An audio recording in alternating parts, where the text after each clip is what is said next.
आज अगर आप में से किसी को भी लगता है कि उसके जीवन का कठिन दौर चल रहा है, तो आपको क्या होना है? आपको उस कठिन दौर से और कठिन होना है। If life is tough, you become more tougher. And अगर आप और टफ बनोगे, तब आप और ज्यादा आगे जाओगे। ये चीज हमेशा याद रखिएगा, कठिन समय कभी रहता नहीं है। और उसके बाद एक चीज आज मैं आपको और बोलना चाहूंगा। मैं आज आपसे जो भी कहूंगा सच कहूंगा, सच के अलावा कुछ नहीं कहूंगा। अर्थात मैं बहुत सीधी बात आज आपको करूंगा। मेरे 5% अचीवर से लेकर के और DUCD तक आज सबके लिए मैं सीधी बात कहूंगा। एंड जो भी बोलूंगा डेफिनेटली हार्ट से बोलूंगा। एंड उसको अगर आप सुनकर अप्लाई करेंगे तो डेफिनेटली आपको बहुत फायदा होगा। यानी आज मैं किसी से भी पॉलिटिकली करेक्ट बात नहीं करने वाला। I will talk very straight forward. सबसे पहले लाइफ का लेसन, ये बुद्धा की टीचिंग है। महात्मा बुद्ध की पहली टीचिंग है लाइफ इज सफरिंग। यानी लाइफ, मैं सफरिंग तो नहीं बोलता, लेकिन मैं ये जरूर मानता हूं और जानता हूं कि लाइफ आसान नहीं होती, लाइफ टफ होती है। तो ये बात आपको सबसे पहले अपने दिमाग में बिठानी है कि जीवन कभी भी सरल नहीं हो सकता, वो टफ ही है, टफ ही रहेगा। जब आप इस चीज को एक्सेप्ट कर लेते हो तो आप मेंटली प्रिपेयर हो जाते हो उस टफनेस के लिए, उस परेशानी के लिए, और आधी बैटल आप जिंदगी में वहीं जीत जाते हो। मैं आपको उदाहरण दूंगा। मई जून के समय में मौसम कैसा होता है? जाहिर सी बात है, गर्मी, अथा गर्मी, लू 45 डिग्री 48 डिग्री, कभी कभी 50 भी पहुंच जाता है। अब अगर कोई मई जून के समय में उम्मीद करे कि उसको लंदन जैसा मौसम मिलेगा, 14 डिग्री 15 डिग्री, और जब वो बाहर जाएगा 48 डिग्री में, तो उसकी हालत कैसी होगी? ऑब्वियसली वो उसको झेलने के लिए मेंटली प्रिपेयर्ड नहीं है और झेल भी नहीं पाएगा, क्योंकि उसकी एक्सपेक्टेशंस बहुत डिफरेंट है। बहुत सारी हिंदी मूवीज हम सभी ने देखी हैं, उसमें बाद में कई मूवीज में लिखा आता था and they happily lived ever after. Life में ऐसा होता नहीं है कि दे happily lived ever after. Life tough थी, टफ ही रहेगी। अगर इस चीज को आप समझ लो तो आप मेंटली रेडी हो जाते हो बहुत सारे लाइफ के चैलेंजेस को होल्ड करने के लिए, या उससे फाइट करने के लिए, या उससे कोप करने के लिए। अंडरस्टैंड? सो पहला लेसन ये है, लाइफ कभी भी आसान नहीं होगी, लाइफ में चैलेंजेस हमेशा आते रहेंगे, लाइफ टफ रहेगी। लेकिन अगर आप टफ रहोगे तो आप उस टफ लाइफ के साथ में कोप अप कर पाओगे, राइट? उसको मैनेज कर पाओगे। उसके बाद everything in this world is temporary. इस दुनिया में हर चीज जो है वो टेम्पररी है, यानी कोई भी चीज स्थायी नहीं है। सबसे पहले तो आप खुद अपने जीवन में स्थायी नहीं हो। आप खुद देखिए, आपके जीवन में कुछ ऐसे लोग होंगे जो 5 साल पहले आपकी लाइफ में थे, लेकिन आज शायद नहीं हैं, वो अपनी अगली यात्रा के लिए जा चुके हैं। तो nobody is permanent here, number 1। जब आप ही परमानेंट नहीं हो तो हमारी लाइफ में कोई भी चीज परमानेंट नहीं है, हर चीज टेम्पररी है। चाहे वो हमारी स्ट्रगल हो। आज आप में से जितने भी लोगों को लगता है कि मेरी स्ट्रगल चल रही है, आप स्ट्रगल कर रहे हैं, लाइफ टफ है, तो डोंट वरी, ये स्ट्रगल जो है ये हमेशा रहने वाली नहीं है, ये बीत जाएगी। इसके ऊपर मुझे एक बात याद आती है। एक व्यक्ति एक बहुत गुरुजी के पास, ज्ञानी व्यक्ति के पास में गए और उन्होंने पूछा, गुरुजी मेरे को एक ऐसी बात बताओ जो अगर मैं बुरे दौर से जीवन में गुजर रहा हूं और उस बात को अगर मैं याद करूं तो मैं रिलैक्स हो जाऊं, खुश हो जाऊं, या मुझे तसल्ली मिले मेरे दिल को। और अगर मैं सफलता की बुलंदियों पर हूं तो मैं कभी भी सक्सेस मेरे सर पे ना चढ़े, मैं ग्राउंडेड रहूं, मैं हम्बल रहूं, मेरे अंदर कभी घमंड ना आए। तो ऐसी कोई एक बात बता दीजिए। तो गुरुजी ने एक लाइन बोली कि ये जो भी समय है ये बीत जाएगा।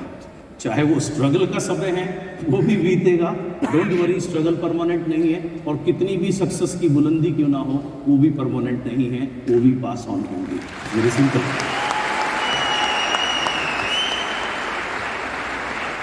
So everything in this world is temporary. मुझे नहीं पता था 15 दिन पहले कि 16 तारीख को मैं यहाँ पर होऊंगा। मेरा प्रोग्राम गुवाहाटी जाने का था। कल मेरी वहाँ वर्कशॉप है। मेरे बहुत अच्छे मित्र हैं हमारे DCD तरुण महेश्वरी जी, उनका जन्मदिन है, तो उन्होंने प्रोग्राम ऐसा रखा हुआ था, एक जो 2 महीने पहले बना था लेकिन मुझे नहीं पता था कि 7 तारीख का जो हमारा प्रोग्राम है उसकी परमिशन ना मिल के हम 16 को होंगे। So nothing in this world is permanent. तो जब आप इस चीज़ को समझने लगते हो तो आप सहज हो जाते हो अपने जीवन की कठिनाइयों से, चैलेंजेस से, परेशानी से, और सफलता भी जब मिलती है तो 7वें आसमान पर नहीं चढ़ते, ग्राउंडेड रहते हो, जो कि रहना बहुत ज़रूरी है। Okay, so everything is temporary, चाहे वो आपकी स्ट्रगल हो या चाहे वो आपकी सक्सेस भी क्यों ना हो, चाहे वो आपकी सक्सेस भी क्यों ना हो। अब मैं आपकी 2 लोगों से मुलाकात कराऊंगा। एक जिन्हें कहा जाता है इस दुनिया के सबसे बड़े सुपरस्टार, उनसे बड़ा सुपरस्टार कोई हुआ नहीं। कल उनके बारे में मैं प्रीतम जी को बता रहा था, जब ये मेरे घर पे बैठे हुए थे, हम ये फाइनल टचेस दे रहे थे, इस प्रिपरेशन की स्लाइड्स बना रहे थे, तो मैं बता रहा था कि ये एकमात्र ऐसे शख्स है जो इतने बड़े स्टार हुए और इन्होंने कभी भी ये जो मंच है, अपना मंच, परफॉर्मिंग स्टेज, कभी भी किसी और आर्टिस्ट के साथ शेयर नहीं किया। अपने गाने खुद लिखे, अपनी डांस कोरियोग्राफी खुद करी, वर्ड्स भी खुद लिखे, गाया भी खुद, और कभी इन्होंने किसी के साथ भी साझेदारी नहीं करी अपनी परफॉर्मेंस में। और उसके बाद मैंने उनको बताया कि ये तो इनकी सक्सेस है जो सब जानते हैं, आप जानते हो, लेकिन साथ साथ जब ये शख्स 5 साल के थे तब से इनके पिताजी ने इनको सिंगिंग में डाल दिया था। इनके पिताजी एक छोटे मोटे ऑर्केस्ट्रा सिंगर थे, 7 भाई बहन थे, छोटे से घर में रहते थे, और 5 साल की उम्र से इनको स्टेज पे परफॉर्म करना, रिहर्सल्स करना, ये इनकी लाइफ थी। 5 साल का बच्चा, 6 साल का बच्चा रिहर्सल करना नहीं चाहता, परफॉर्म करना नहीं चाहता, वो चाहता है अपने दोस्तों के साथ खेलना, अपने दोस्तों के साथ समय बिताना, लेकिन इन्हें कभी वो मिला नहीं। तो बचपन बड़ा इस तरीके से बीता, लेकिन जब बड़े हुए तो इन्होंने जो सक्सेस पाई, ये आज तक के वर्ल्ड में सबसे बड़े सुपरस्टार हैं। मिलना चाहेंगे आप इनसे? गुड, आइए मिलते हैं इनसे।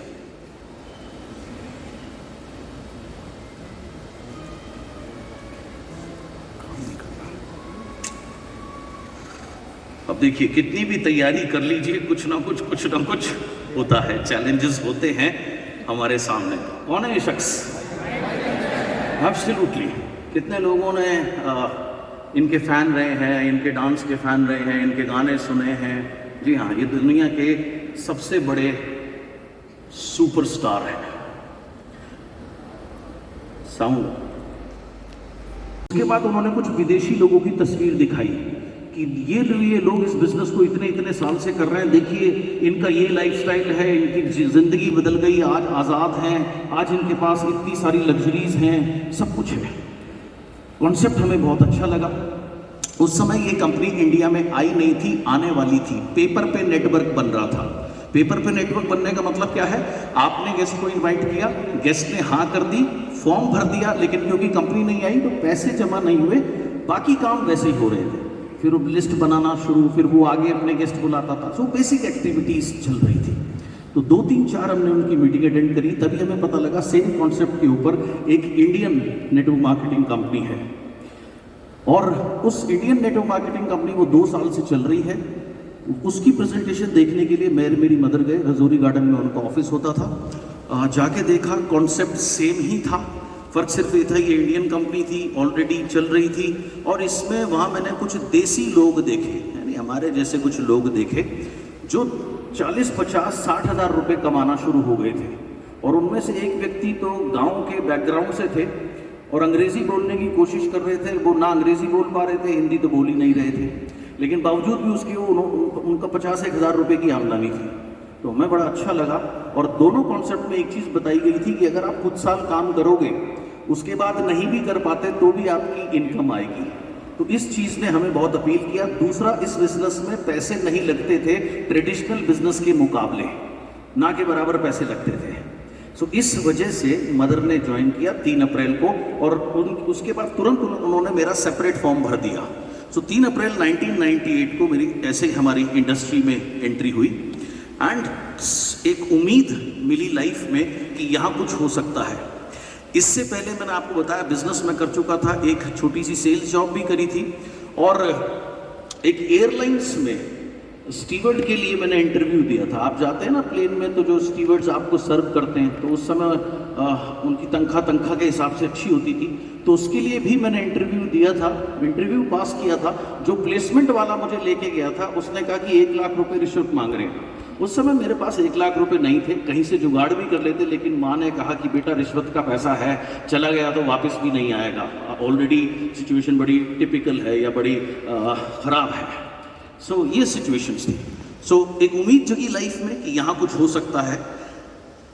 मेहनत करनी शुरू करी, लेकिन सफ़र आसान नहीं था। सफ़र आसान क्यों नहीं था बताता हूँ आपको। सबसे पहले मेरा सर्कल बड़ा लिमिटेड था। मैं बहुत सोशली बिल्कुल भी एक्टिव नहीं हूँ, बहुत रिजर्व हूँ। आज भी सिर्फ उन्हीं लोगों से जिनके साथ जो कंफर्टेबल है, बहुत साल से हैं, उनके साथ ही बात करता हूँ। बाकी लोगों से मैं उतनी ही बात करता हूँ जितनी ज़रूरत होती है। सो रिजर्व नेचर था, सर्कल बहुत लिमिटेड था, सिर्फ मेरे स्पोर्ट्स के ही दोस्त थे। और दूसरा, रिलेटिव्स को मैं कभी किसी को स्पॉन्सर नहीं कर पाया। कारण बड़ा सिंपल है, मेरी अपलाइन मेरी मदर थी, तो रिलेटिव्स कॉमन थे। तो मेरी मदर ने क्या किया, अपनी सिस्टर को अपनी दूसरी लाइन में स्पॉन्सर कर लिया। तो जो उनके बेटे थे, यानी मेरा कज़न था, मेरा हम उम्री था, मेरे से 9 महीने छोटा था, वो मेरा क्रॉस लाइन हो गया। उन्होंने अपने भाई को, जो मेरा मामा हुआ, उनको अपनी दूसरी लाइन में स्पॉन्सर कर लिया। तो सारे मेरे रिलेटिव्स, मेरे तो कम से कम क्रॉस लाइन हो गए। सर्कल लिमिटेड था, रिलेटिव्स को स्पॉन्सर कर नहीं पाया। तो ये मेरा लिए एक काफ़ी चैलेंज रहा। प्लस मैंने आपको बताया नेचर कुछ ऐसा था, बड़ा रिजर्व था। पहले महीने मैं हर रोज़ ऑफिस जाता था अपने घर से। मयूर विहार में मैं उस समय रहता था। ईस्ट दिल्ली से वेस्ट दिल्ली जाने में बहुत समय लगता था। और रोज़ मैं 25-25, 30-30 लोगों को बुलाता था कि आओ शाम को बिजनेस मीटिंग है, बहुत कमाल का बिजनेस है। डेली 30 लोग 35 लोग बोलते थे हाँ हम आएंगे, हाँ हम आएंगे। आते कितने लोग थे? 99% कोई नहीं। कभी मेरा समय अच्छा हो तो 1 या 2 लोग आ जाते थे। तो ऐसे काम करते करते पहले महीने का पेचेक आया इस इंडस्ट्री से 155 रुपए का। दूसरे महीने भी ये मेहनत बरकरार रही और दूसरे महीने का मेरा पेचेक आया 139 रुपए का।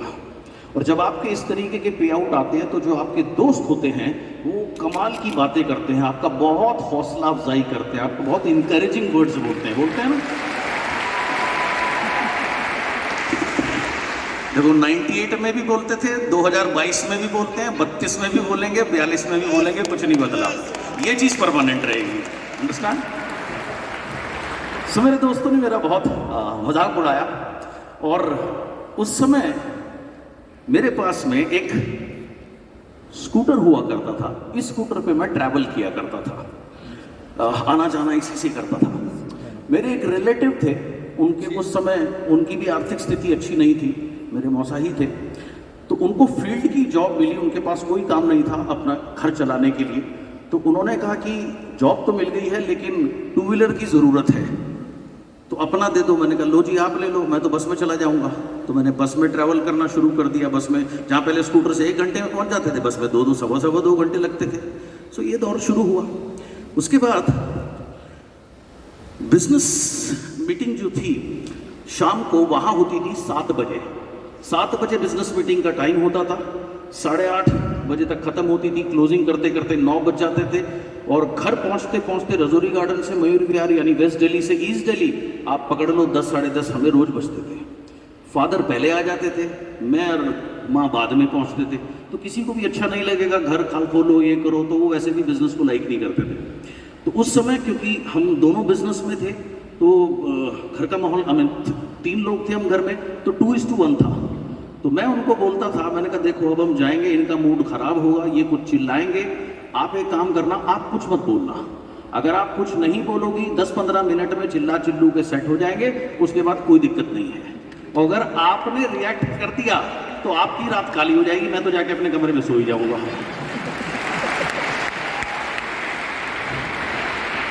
सो ऐसे हम एक दूसरे को सपोर्ट किया करते थे। यानी घर में, आपके परिवार में इस बिजनेस का माहौल होना बहुत जरूरी है। मैं कुछ और एग्जाम्पल आपको दूंगा, रियल एग्जाम्पल। सामने मेरे दोस्त बैठे हैं, लुगे सेठी जी। इनको ये मेरे बहुत पुराने मित्र हैं। जब मैं क्लास 9वीं में था और ये शायद 6ठी या 7वीं में होंगे, तब से हम मित्र हैं, साथ खेला करते थे। तो इसको मैंने कहा भाई ये कर। अब उस समय इसके पास पैसे नहीं थे, पिताजी इसका पैसे ना थे बिजनेस शुरू करने के लिए। अभी तो क्या है कि अभी भी सिचुएशन ऐसी है, लेकिन वो लाल आईडी हो जाती है, लेकिन तब लाल आईडी वाईडी का कॉन्सेप्ट ही नहीं था। तो पिताजी इसके पैसे ना दे, तो मेरी मदर ने इनको कहा कि हम तेरे घर मीटिंग करने आएंगे और अपने पापा को बिठा के रखिए। तो जब हमने इनके घर में मीटिंग करी, इसके पापा बैठे, तो वो उनको कुछ समझ, उन्होंने करना कुराना तो था नहीं, वो तो हमें भी पता है, लेकिन ये था कम से कम इसको यस कह दे, इसको गो हेड कह दे। तो उन्होंने कहा हाँ कर ले, इसको पैसे वैसे दिए। यानी कि इसकी फैमिली इन्वॉल्व हुई, तब बिजनेस में एंट्री हुई, और तब फैमिली इन्वॉल्व होती है तो प्रोडक्ट वगैरह भी फैमिली में जाने शुरू होते हैं। सेम कहानी सामने प्रीतम जी बैठे हैं, डबल क्राउन डायरेक्टर हैं आज, इनकी भी यही स्टोरी थी। इन्होंने शुरू किया, इन्होंने कहा भैया मेरे पापा सपोर्ट नहीं करते। मैंने कहा यार पापा सपोर्ट कैसे करेंगे, पापा को पता क्या है, तू करता क्या है। तो मैंने कहा इस बार जो तेरे घर में होम मीटिंग है ना, उसमें अपने पापा को बिठा के रखिए, और नहीं तो मेरे को मिलवा दियो। तो मैं जब इनके घर गया, ऑब्वियसली कपड़े तो हम ठीक ठाक ही पहनते हैं, उस ज़माने में ये ड्रेस तो नहीं होती थी, लेकिन फिर भी टाई वाई लगा के ठीक रहते थे। तो मैं इनके घर गया, इनके पिताजी को से बात करी, नमस्ते करी, और बोला, मैंने कहा जी मैं चाहता हूँ आप भी देखें और इसको आशीर्वाद दें इस काम के लिए। तो बैठे, उन्होंने मीटिंग देखी, उन्हें समझ कुछ नहीं आया। बाद में इसको बोले यार ये जो भी काम है ना, लोग ठीक है, कम से कम तो जिनके साथ काम कर रहा है, ये लपाड़ी नहीं कर रहा, ये सही है, कुछ ना कुछ सही सीखेगा तो इनके साथ, राइट। अब देखिए यहाँ पर बहुत सारा यूथ है आज हमारे यहाँ बैठा होगा या हमारी डाउनलाइंस में, right. Due to Shivam, Tarun, Dinesh, Dushyant, Sumanshu, right, आप लोगों को यार बाकी लोगों की टीम की वजह से, तो कितने लोग हैं 18 से 22 साल के बीच में जो यहाँ पर है, 22-23 साल के बीच में यहाँ पर है, ओके। आप में से कितने लोगों की फैमिली, पेरेंट्स को आप सेमिनार में लेके आए हैं? कोई लाया तो हाथ खड़ा करिए, गिनती के देखिए कितने कम है। ये आपकी पहली गलती है, अंडरस्टैंड। आपको अपनी फैमिली को इन्वॉल्व करना है, उन्हें कॉन्फिडेंस होना चाहिए कि आप जो कर रहे हो सही कर रहे हो। क्यों? क्योंकि वैसे ही दुनिया नेगेटिव होती है, स्केप्टिकल होती है, पता नहीं कहाँ जाता है, क्या करता है, दिन भर घूमता रहता है, कौन इसको पागल बना रहा है, इस तरीके की सोच परिवार की होती है। वो परिवार की गलती नहीं है। तो परिवार को आपने लेकर के आना है CNT में, सेमिनार्स में, ताकि उनको समझ में आए कि आप जो कर रहे हो वो बहुत बेहतरीन काम कर रहे हो, ताकि वो डायरेक्टली और इनडायरेक्टली आपको सपोर्ट कर सके। So start involving your family. उसके बाद मेरी लाइफ कहां से चेंज हुई। 2 महीने के चेक तो मैंने आपको बता दिए, ये तो इतने कमाल के थे, और उसके बाद दोस्तों के कमेंट्स इतने कमाल के थे कि आप रोज सोच ही सकते हो। तीसरे महीने मैंने एक ट्रेनिंग अटेंड करने का मुझे मौका मिला। उस समय उस कंपनी ने एक ट्रेनर को हायर किया था, जिन्होंने 14 साल 15 साल अमेरिका में, हांगकांग में, चाइना, वियतनाम, अलग अलग देशों में इस बिजनेस को किया था। और 97 में इंडिया में ये बिजनेस क्या है, नेटवर्क कैसे होता है, कैसे नेटवर्क बढ़ता है, किसी को मालूम नहीं। सो उस कंपनी ने इसलिए उनको हायर किया, उनको बहुत अच्छे पैसे देती थी, और उनका काम था ट्रेनिंग्स करना, जिससे वो कंपनी का नेटवर्क बढ़ा सके। तो उनकी ट्रेनिंग मुझे अटेंड करने का मौका मिला।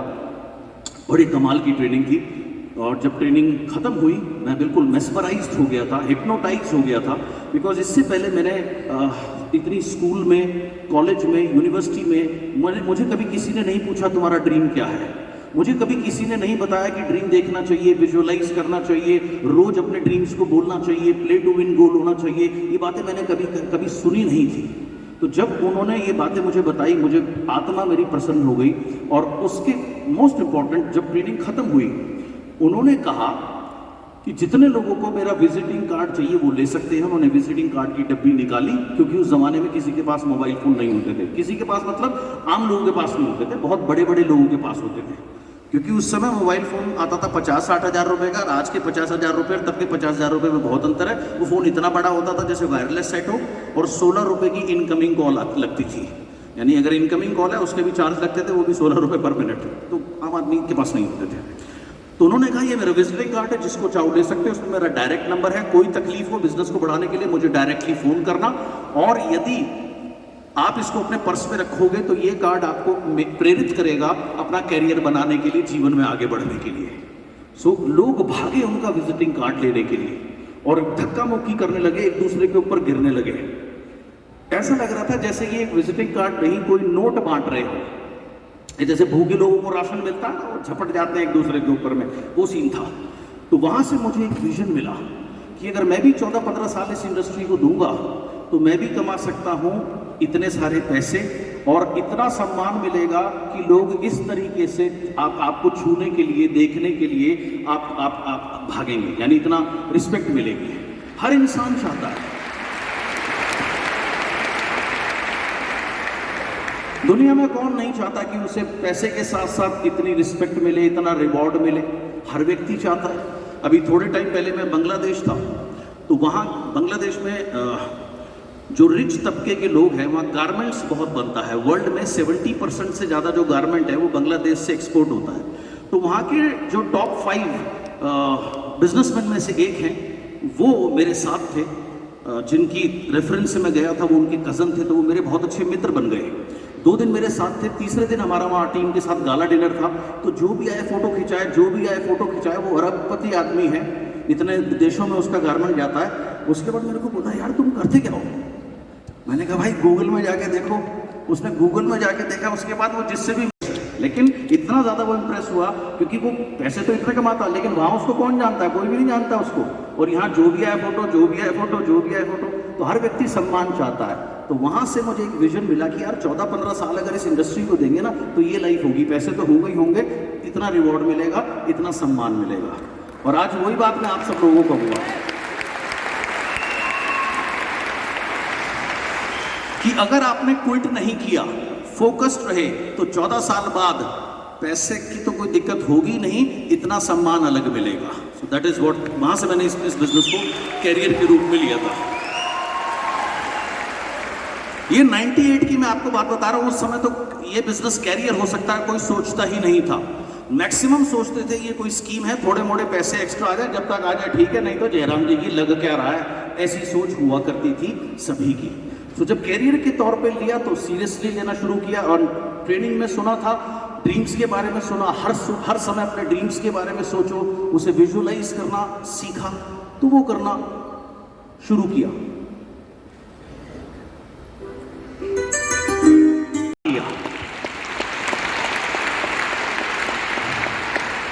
बहुत से लोगों ने कहा यार पहला ट्रिप है, बाहर चलते हैं, घूमते हैं। मैंने कहा पहला ट्रिप है, आखिरी नहीं है।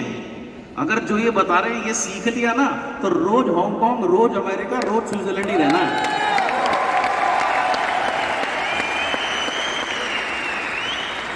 और अगर ये नहीं सीखा तो ये आखिरी ट्रिप हो सकता है।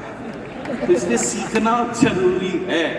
तो घूमने का मेरा दिन छोड़ के मैं घूमने नहीं गया, मैं शॉपिंग करने नहीं गया, पागल के तरीके से पढ़ाई करी और नॉर्थ को मैं फर्स्ट लेकर के आया। इसलिए मेरा सारा फोकस लर्निंग के ऊपर था।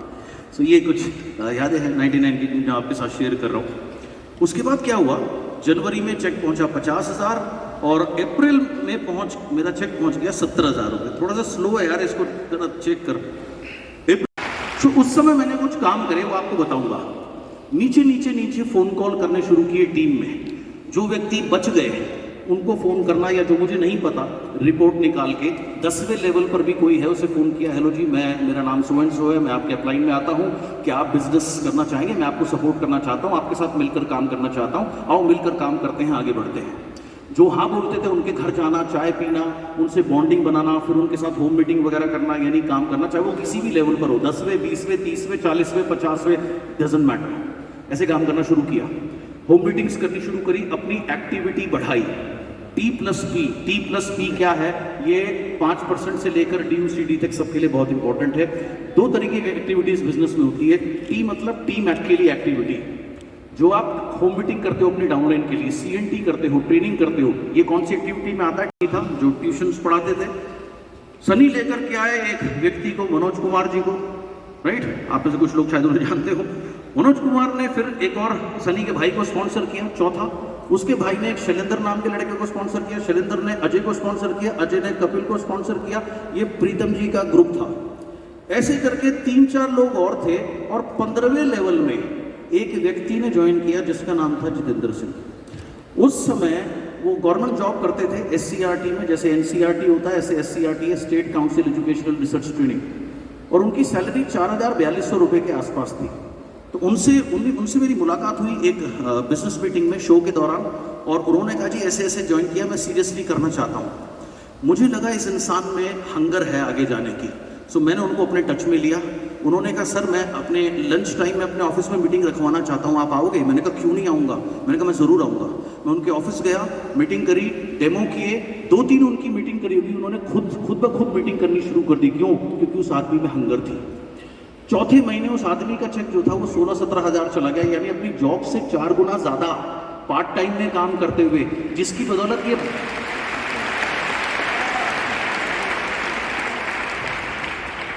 माइक दे देना यार, जिसकी वजह से ये जो ऊपर के 14 लोग थे ये सब निकम्मे थे, उस समय कुछ नहीं करते थे, ये सिर्फ साइड मेंटेन करने लगे और जिसकी वजह से ये लीडर बन गए। तो आपको क्या करना है? आइडेंटिफाई करना है जिन लोगों में हंगर है। ज्यादातर लोग क्या करते हैं, ऐसे लोग तो आइडेंटिफाई करते नहीं, कोई भी मिल जाए, घोड़ों के ऊपर काम करना है। ज्यादातर लोग क्या करते हैं, मरियल से मरियल गधे को घोड़ा बनाने में लगे रहते हैं, वो नहीं बनेगा। उसके साइन क्या है? 1 साल बाद भी हो जाए, जो अगर आपको बुला रहा मीटिंग करने के लिए, टोटल टाइम वेस्ट। जो आपसे पैसे मांगता हो, मेरे पास पैसा नहीं है, टोटल टाइम वेस्ट। अंडरस्टैंड? जो जिसकी टीवी पूरी ना होती हो वो अगर आपसे पैसे मांगे, टोटल टाइम वेस्ट। जी आइए सर, ऐसे ही हुआ था कुछ, छोटा संक्षिप्त में बताइए क्या हुआ था।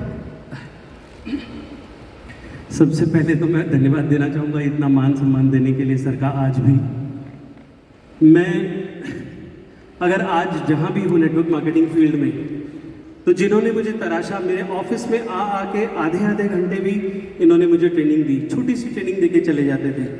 और जब मेरा 16,617 का चेक आया तो मुझे खुद भी यकीन नहीं था, क्योंकि मेरी डायरेक्टर की सैलरी भी 10,000 थी।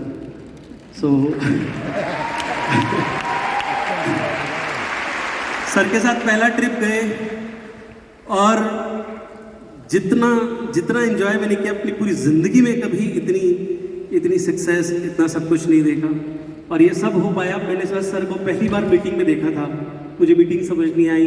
मुझे इतना समझ में आया कि इतना स्मार्ट बंदा जो कि मुझसे उम्र में छोटा है, इतना अच्छा बोलता है, बस मेरे पास कुछ शब्द नहीं है बोलने के लिए। मैं यहाँ पर आपसे एक सवाल और पूछना चाहूँगा। मैंने आपके लिए ऑफिस में आके 2-3 मीटिंग करी, मुझे याद है, लेकिन आपने बहुत जल्दी वो मीटिंग स्वयं करनी शुरू कर दी थी, डेमो करना शुरू कर दिया था। कितनी जल्दी? सर मैंने ना ये अतिशयोक्ति नहीं होगी, मैंने तीसरे दिन से ही डेमो करने शुरू कर दिए थे, 3rd डे से। और 1 हफ्ता भी नहीं हुआ था, मैंने पुश विहार में मीटिंग देनी शुरू कर दी थी। और मैं बाई धक्के के आगे बढ़ता चला गया, मुझे धक्के पे धक्के पड़ते गए और मैं कभी पीछे नहीं हटा। बस मुझे ये था कि अगर मुझसे कोई 4 साल छोटा व्यक्ति कर सकता तो जितेंद्र तू क्यों नहीं कर सकता। I am sorry sir, that was my mind set at that time. So it was amazing. और एक दिन मुझे ऐसे ही, सर बता दूँ? हाँ, एक उस टाइम पे सॉफिटल सूर्या होटल हुआ करता था, उसमें मीटिंग होती थी सैटरडे के सैटरडे। और सर की वजह से मुझे एक स्लाइड पे बोलने का मौका मिला और वो थी कॉर्पोरेट प्रोफाइल। हमारे बड़े लीडर थे, उनको जल्दी जाना था तो कॉर्पोरेट प्रोफाइल उन्हें दे दी गई और $1 मिलियन सीक्रेट मुझे मिल गया, जो कि मुझे आता ही नहीं था। और मैं स्टेज पे चढ़ा कांपते हुए पैरों से, एक सूखे हुए गले से, लेकिन जैसे ही सर ने मुझे कहा यू कैन डू इट और मैंने बोलना शुरू किया, मैंने सोचा जो होगा देखी जाएगी। पर जब मैं उसके बाद बोल के निकला तो इतनी तालियां बजी। That made me. Thank you so much sir. Thank you. मैं फिर से सर का बहुत बहुत शुक्रिया अदा करना चाहता हूँ मुझे तराशने के लिए। थैंक यू जी, थैंक यू सो मच। 6 महीने के बाद भी अगर आपका डाउनलाइन कहे मैं मुझे प्लान दिखाने के लिए आपकी जरूरत है, you are working with the wrong person, please understand. अगर कोई व्यक्ति आपको कहेगी मेरे पास पैसे नहीं है, मुझे ये पैसे दे दो अपना लेवल पूरा करना, you are working with wrong person. So लोगों को आइडेंटिफाई करो और सही लोगों पर इन्वेस्ट करो अपना टाइम, तब रिवॉर्ड्स मिलेंगे। It is very simple. उनको सिखाओ, उनको ट्रेन करो। एक अच्छा टीचर क्या करता है, जिसमें अच्छा कोच क्या करता है, जिसमें प्रतिभा होती है, भूख होती है, उसे आगे बढ़ाता है। अंडरस्टैंड? और मूर्ख टीचर क्या करता है, जो नहीं पढ़ता उसके पीछे लगा रहता है। तो आपको मूर्ख अपलाइन बनना है या समझदार अपलाइन बनना है, तरीका मैंने बता दिया। लोग आइडेंटिफाई करो, उनके साथ काम करो। ऑलराइट, आगे चलते हैं। सो आईपी समझ में आ गया, आइडेंटिफाइंग पीपल। आया? गुड, बढ़िया। ट्रैवलिंग बढ़ाई उस दौरान, बुक्स और ज्यादा पढ़नी शुरू करी। Most important, negative proof. Bullet proof मालूम है क्या होती है? क्या होती है? जिसका ऊपर बुलेट का असर नहीं होता। आपको लाइफ में अगर कामयाब होना है, आपको बनना है नेगेटिव प्रूफ, राइट? कहीं पर भी कोई भी नेगेटिव बात हो रही हो तो वहां आपको खड़ा नहीं होना, नेगेटिव टॉक में इन्वॉल्व नहीं होना, गॉसिपिंग से दूर रहना। पुराने लोगों को याद होगा, प्रीतम को याद होगा, लोकेश को याद होगा, जितेंद्र आपको भी याद होगा, अन्य कोई पुराने लोग हैं आपको याद होगा। हमारे पुराना ऑफिस जो रोजोरी गार्डन में था, बाहर एक जगह सी थी, जंगले की जगह, सीढ़ी पे चढ़ती, वहां सारे नेगेटिव लोगों का जमघट लगा रहता था। वो सारे खड़े होकर के बात करते थे, हो नहीं रहा, मुश्किल है, मेरा तो चेक गिर गया, मेरी तो टीम भाग गई। और उसमें जो लोग भागीदार होते थे, मैं इनको पहले ही बता देता, मैंने कहा ये गया, इसके ऊपर भी मला चढ़ा दे, थोड़े टाइम बाद खबर आ जाएगी गंगा जल गलने वाला है इसके ऊपर। तो नेगेटिविटी से टोटल दूर रहना है। तो इसलिए मैंने अपनी बुक्स भी ज्यादा पढ़नी शुरू कर दी। अच्छा, एक चीज और आपको बताऊंगा, नॉर्मली हम सबको पता है कि हमें एक्सरसाइज करनी चाहिए किसी न किसी रूप में, योगा के रूप में, वॉक के रूप में, जिम के रूप में, जिस भी रूप में आप कर सको। प्लस हमें अच्छा खाना चाहिए, हेल्दी खाना चाहिए, सप्लीमेंट्स खाने चाहिए। सबको ये बात मालूम है? बढ़िया। अच्छा, कुछ लोग ना बीच बीच में मोबाइल देखते हैं। ये 3 रो आगे से अगर देख लिया ना, नाम बुला के, नाम लेके स्टेज पे बुलाऊंगा, मोबाइल डाल ले जेब में, नहीं तो भाग जाए यहाँ से। Okay, right. सो हम सबको पता है हमें ये काम करना चाहिए, लेकिन अगर हमारी तबीयत खराब हो जाए तो हमें और भी ज्यादा जरूरत होती है उस समय ये काम करने की। यस और नो? क्योंकि उस समय सिचुएशन क्या है? क्रिटिकल है। यस और नो? तो इसलिए जब कोई बीमार व्यक्ति है, उसको हेल्दी डाइट दी जाती है, उसको खिचड़ी पे लाया जाता है, दलिए पे लाया जाता है, पौष्टिक चीजों पे लाया जाता है, दवाइयां दी जाती हैं, अच्छी हवा, अच्छे वातावरण में रखा जाता है, सप्लीमेंट दिए जाते हैं ताकि वो रिकवर करे। यस और नो? अगर आप लाइफ में टफ टाइम से गुजर रहे हो, यानी कि आपकी लाइफ उस समय बीमार है, तो आपको और भी ज्यादा जरूरत होती है नेगेटिव प्रूफ होने की, अपने को अपलिफ्ट करने की, तब रिकवर कर पाओगे, नहीं तो नहीं करोगे। 80% लोग उस बीमारी में, लाइफ बीमार होती है, वो और नेगेटिविटी में घुस जाते हैं। ये एक प्रमुख कारण होता है उनके लाइफ में बाउंस बैक ना करने का या तरक्की ना करने का। आप मत करना ये सब काम करें। मुश्किल से 7 महीने लगे, बिजनेस वापस वहां आ गया जहां छोड़ के गए थे, जबकि 80% लीडरशिप गई थी। आप में से किसी की अगर 30% भी चली जाए और उसके बाद मेरे से बात करना, और वो भी अलग अलग लेग की, एक लेग की नहीं, लगभग सारी लेग की। लेकिन 7 महीने में बिजनेस दोबारा से वहां खड़ा हुआ। उसके बाद 2001 में ऑस्ट्रेलिया का ट्रिप क्वालिफाई किया। वहां क्वालिफिकेशन होती थी, काम करने के ऊपर मिलती थी। तो ऑस्ट्रेलिया का ट्रिप क्वालिफाई किया। 2002 में साउथ अफ्रीका का ट्रिप फिर क्वालिफाई किया। और साउथ अफ्रीका के ट्रिप पे मैंने एक चीज देखी थी, वहां एक लेवल होता था जिसको बोलते थे डायमंड। यहाँ डायमंड बहुत आसान है, ऐसा नहीं। यहाँ का बोलूं तो डबल क्राउन, वो भी बिना डबल पीवी के, और वो भी 12 की 12 लाइन से एलओबी जो लेता हूँ, तो वो डबल क्राउन, ऐसा डबल क्राउन लेवल होता था वहां, जिसको डायमंड बोलते थे। तो मैंने देखा 2002 में साउथ अफ्रीका में जो लोग डायमंड है, वो बिजनेस क्लास में कंपनी उनको ले जा रही है और रहने के लिए स्वीट दिए। वहां से एक जिद चढ़ दी, अगले साल डायमंड बन के आना, बिजनेस क्लास में जाना है, स्वीट पे रहना है। 2003 पेरिस गए, तो पेरिस में बिजनेस क्लास ट्रैवल था, फर्स्ट क्लास ट्रैवल था एंड स्वीट था, राइट। उसके बाद 2004 स्विट्जरलैंड। सो ये कुछ ट्रिप्स, ये और अगेन मैंने आपको बताया ना, ये सारे क्वालिफिकेशंस थे। 2001 ये वाले साहब का आखिरी ट्रिप था उस कंपनी में। और चंचल देवी मेरे साथ में है, देखो कितनी कैसे मुंह बना रही है, शुरू से ही ऐसी आदत है। ये इनका पहला ट्रिप था।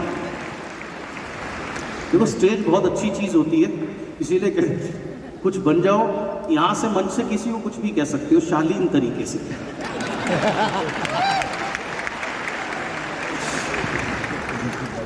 ये पेरिस, सॉरी ऑस्ट्रेलिया का ही फॉक्स स्टूडियो है, जहाँ बहुत सारी मूवी शूट हुई। टाइटैनिक यहाँ पर शूट हुई। सो आगे मेरी मदर है, बीच में मैं हूँ, पीछे चंचल देवी है। सो ये हमारा ऑस्ट्रेलिया का ट्रिप था। मेरे पेरेंट्स ऑफकोर्स इन्होंने भी क्वालिफाई किया, राइट। वहाँ पैसे दे के कोई नहीं जाता था, सब क्वालिफिकेशन से जाते थे। सो ये सब कुछ रहा।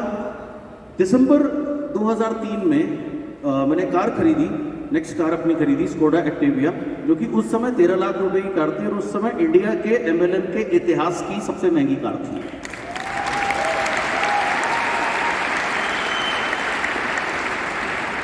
बाउंस बैक किया, लाइफ बन गई, गुड, बढ़िया। उसके बाद ये उसकी ओरिजिनल फोटोग्राफ है शोरूम पे जब हम थे। ये ओरिजिनल फोटोग्राफ है शोरूम के जस्ट बाहर मथुरा रोड पे इसका शोरूम था। बेटी गोद में है जो आज यूनिवर्सिटी में पढ़ती है। टाइम फ्लाइज बिकॉज ये 2000 तक की बात है, 3 की, 13 गलत लिखा है, हाँ 3 की बात है। 30 दिसंबर डेट दी हुई है। 30 दिसंबर डेट को मैंने एक कार ली थी। अब आप बताओ 30 दिसंबर को कोई गाड़ी लेता है? नहीं लेता ना, क्योंकि मॉडल चेंज हो जाता है अगले साल से, वो 1-2 दिन के चक्कर में। मैंने क्यों ली थी बताता हूँ आपको। मेरा कज़न ब्रदर था जो मेरे से 9 महीने छोटा था, मेरी मौसी का लड़का था, मेरा बहुत क्लोज था। उसकी शादी के लिए मैंने ली थी क्योंकि 5, 7, 8 दिन बाद उसकी शादी होनी थी और उसके बाद यही अवेलेबल थी, आगे बुकिंग पे चल रही थी। एंड इस वजह से मैंने ये कार 30 दिसंबर को ली थी। अनफॉर्चुनेटली 2 दिन बाद उसकी डेथ हो जाती है, डेट उसका मर्डर हो जाता है। एंड ये एक बहुत पर्सनल ट्रेजेडी थी मेरे लिए। तो वहाँ से मतलब अगेन मैं बिजनेस के लाइफ में, करियर में टॉप पे था, लेकिन पर्सनल लेवल पर ये इतना बड़ा सेटबैक मेरे लिए था। तो 3-4 कुछ समय लगा उस सेटबैक से उभरने के लिए। उसके 6 महीने बाद नया घर परचेज किया। ये घर की वो तस्वीर है, राइट।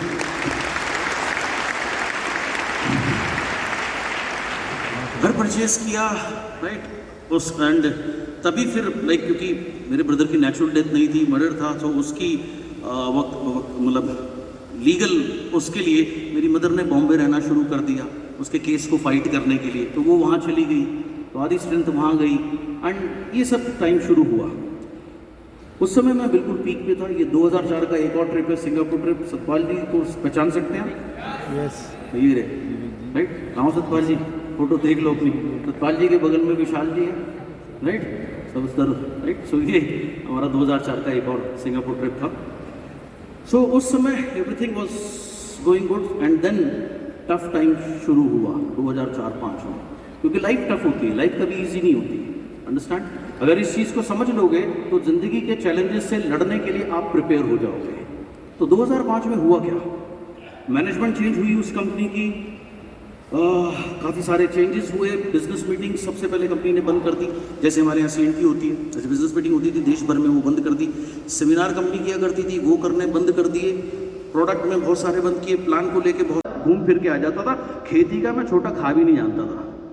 तो मैंने एक हमारे लीडर आज तो हमारे साथ मौजूद है, DS शॉन, अगर यहाँ मौजूद हो तो खड़े हो जाए, नहीं तो कोई बात नहीं। सो वो उस समय दूसरी टीम में हुआ करते थे। मैंने उनसे रिक्वेस्ट करी, मैंने कहा सर आप मेरी एक मीटिंग कर दोगे, मैं आप एक देखना चाहता हूँ यार, आप करते क्या हो?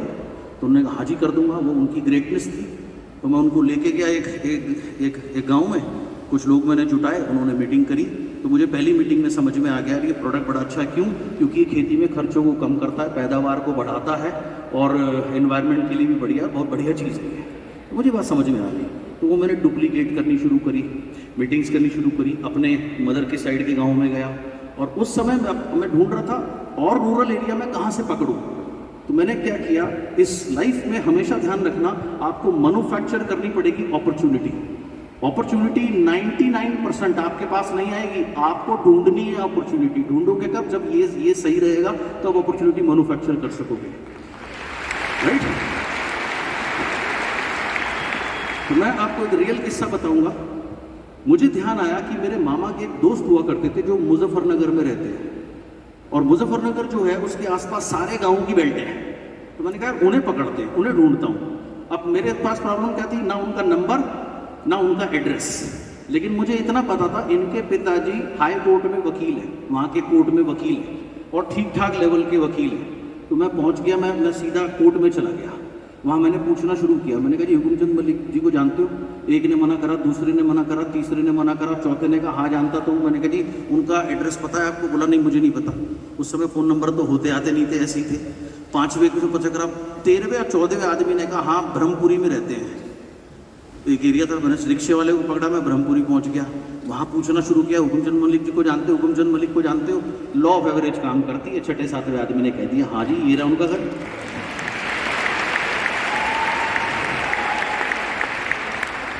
मैं उनके घर गया, मैंने बोला मामा नमस्ते। बोले अरे इतने दिन बाद कैसे? मैंने कहा मामा एक बहुत बढ़िया कमाल का वो लेकर के आया हूँ। उन्हें बताया, वो भी बहुत एक्साइटेड हो गए। और ऐसे उनका ऑफिस रोडवेज के पास था, तो उन्होंने लोग बुलाने शुरू किए और उनकी मीटिंग करनी शुरू करी। तो वहाँ से गांव-गांव जाके मीटिंग करनी शुरू कर दी। उस समय क्या हुआ, मुझे समझ में आ गया, अगर गांव में काम करना है ना तो वेशभूषा बदलनी पड़ेगी। अगर वहाँ टाई लगा के जाऊँगा आज से इतने साल पहले गांव में, तो कुत्ते और पीछे भागेंगे, काम तो बाद में होगा। तो टाई पाई सब उतर गई, कुर्ता पजामा पहन लिया, बाजू में चढ़ा ली और काम करना चालू। और जहाँ भी जाएँ, अब हम एग्रीकल्चर के बारे में बात करते थे, लोग कहे खेती के डॉक्टर आ गए, खेती के डॉक्टर आ गए। सोचता यार अगर ये इसके अलावा कुछ और पूछ लेगा ना तो खेती खानी पता में तो काय के डॉक्टर। लेकिन अगेन काम करना शुरू किया और नेटवर्क बना। वहाँ पे चैलेंज क्या था, विलेज वर्किंग में सबसे बड़ा उस समय चैलेंज क्या था, यूपी के गांव में लाइट ही नहीं आती थी तब तो, 15, 16, 17 साल पहले। 3-3 दिन मोबाइल चार्ज नहीं होते थे, गर्मी बेइंतहा और सड़कें सारी खराब। तो जहाँ आधा घंटा लगना चाहिए, आज जहाँ आधा घंटा लगता है जाने में, उस ज़माने में 2-2 घंटे लग जाते थे, क्योंकि सड़कें ही नहीं होती थी, गड्ढे ही गड्ढे होते थे, लाइट पाइप कुछ आती नहीं थी। ये और दिक्कत, अब आदमी करे तो क्या करे, रहे तो क्या रहे। और सबसे बड़ी मुझे समस्या एक ही रहती है गर्मी से। अभी देखो मेरी जितनी बोतल रखी है, मेरी सारी टीम को पता होता चिल्ड पानी चाहिए। मेरे घर में 16 AC लगे हुए हैं, बाथरूम तक में भी AC है। आधे घंटे पहले घर में फ़ोन करता हूँ, भैया AC चला दे, गर्मी लग रही है। तो गर्मी मेरे लिए सबसे बड़ी दिक्कत थी, ये मेरी लाइफ में चैलेंजेस रहे। एंड इनके साथ मैंने काम करना शुरू किया। और यहाँ पे मैंने एक चीज़ और करी, उस समय में वीडियो आया था द सीक्रेट। कितने लोगों ने द सीक्रेट देखा है? लगभग बहुत लोगों ने देखा है, बढ़िया। ये आया था 2006 में, लेकिन समस्या क्या थी, ये अंग्रेजी में था तब। तो मैंने देखा, मुझे तो कोई प्रॉब्लम नहीं थी। मैंने एक दिन मैंने वो टीम को दिखाया अपनी, जिनके साथ मैं काम कर रहा था। तो आधा घंटा का दिखाया होगा, बंद करा। मैंने कहा भाई क्या समझ आ, कह रहा कैसा लगा? बहुत बढ़िया। मैंने कहा क्या कह रहा था? तो उसने कहा जी ये नहीं पता, पर था तो बढ़िया। अब मैं उन्हें ये चीज़ें कैसे बताऊं, कैसे सिखाऊं? तो सीक्रेट का इंग्लिश का जो है, मैंने हिंदी में खुद से ट्रांसलेट किया बिना किसी स्टूडियो के। 28 दिन 28 रातें मैंने लगाई उसको, इस पे ये बोलना, इस पे ये बोलना। अपनी आवाज में डब किया और मेरे पास कोई तरीका ही नहीं था इन लोगों में कैसे समझाऊं। सो ये काम भी किया। 2007 आते आते मेरे लिए ही नहीं, हिंदुस्तान की पूरी इंडस्ट्री का सबसे टफेस्ट टाइम था। 2006 में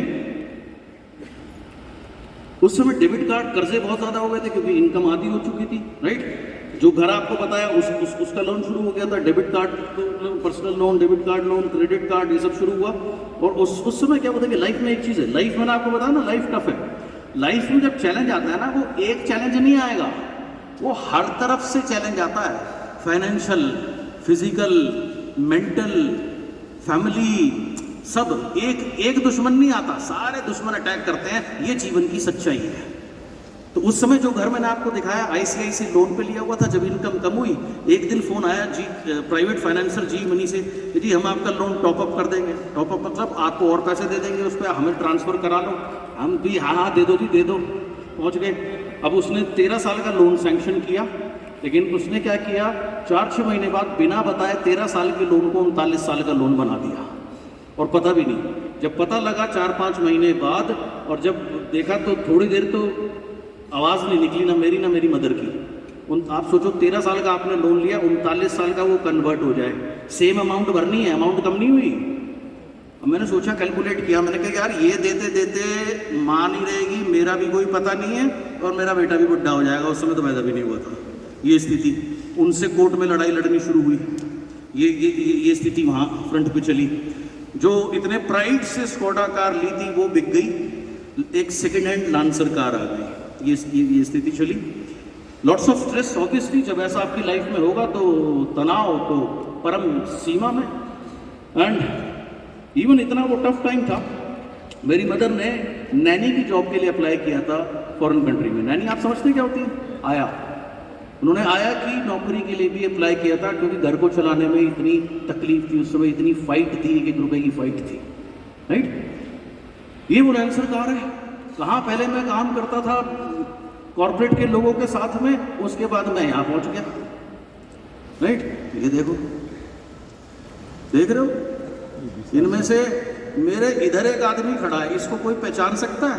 यस। हाँ, विश्वास चौहान। आज कोई पहचानेगा, राइट। उस समय ये स्थिति थी। और सबसे इधर वाले आदमी को पहचान सकता है? अनिल कुमार। देखो ये कैसे हो गए, राइट? ये कैसे थे? ये वो लोन का लेटर है जो सैंक्शन हुआ था। आप देखो यहाँ पे लिखा है used car loan. Used car loan मतलब second hand car loan. 1.5 lakh रुपए का 5,429 रुपए की उसकी किस्त थी और ये भी बाउंस हुई थी जनवरी के अंदर में। देखिए ऊपर लिखा है अगेन जैन रिटर्न्ड ECS। फिर ये पैसे कैश से भरी थी, उसकी रिसिप्ट है। तो ये समय था। रेगुलर स्मोक नहीं करता, कभी कभी करता हूँ, बीड़ी पे आ गया था। देसी दारू भी पिए 50 रुपए की बोतल, राइट? ये लाइफ की सच्चाई है।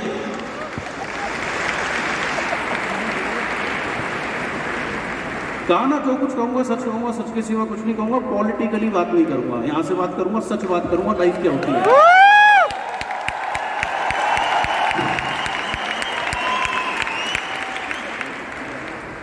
लोगों ने कहा आई एम फिनिश्ड, खत्म हो गए, हो लिया काम इनका, ये घर, ये कार, ये वो, सुजन फुजन सब खत्म, कुछ नहीं है। बट मुझे पता था I am not done yet. मैं भी फिनिश नहीं हुआ, क्योंकि I believe and I still believe and I will always believe that I am a champion.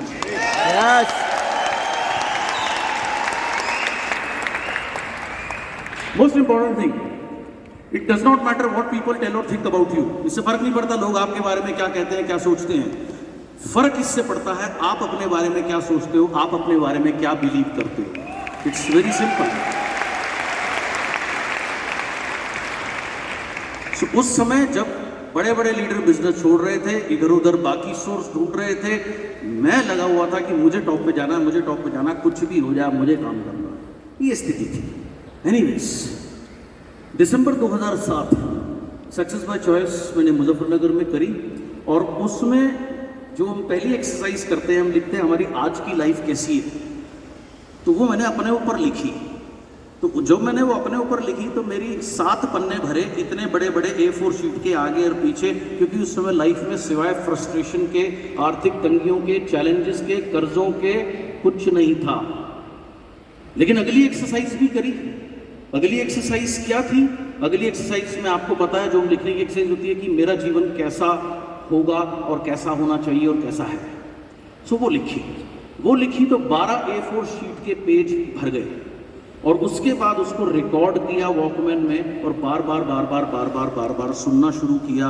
50 दफ़ा, 70 दफ़ा, 80 दफ़ा, 90 दफ़ा दिन में टोटल यही काम करना शुरू किया।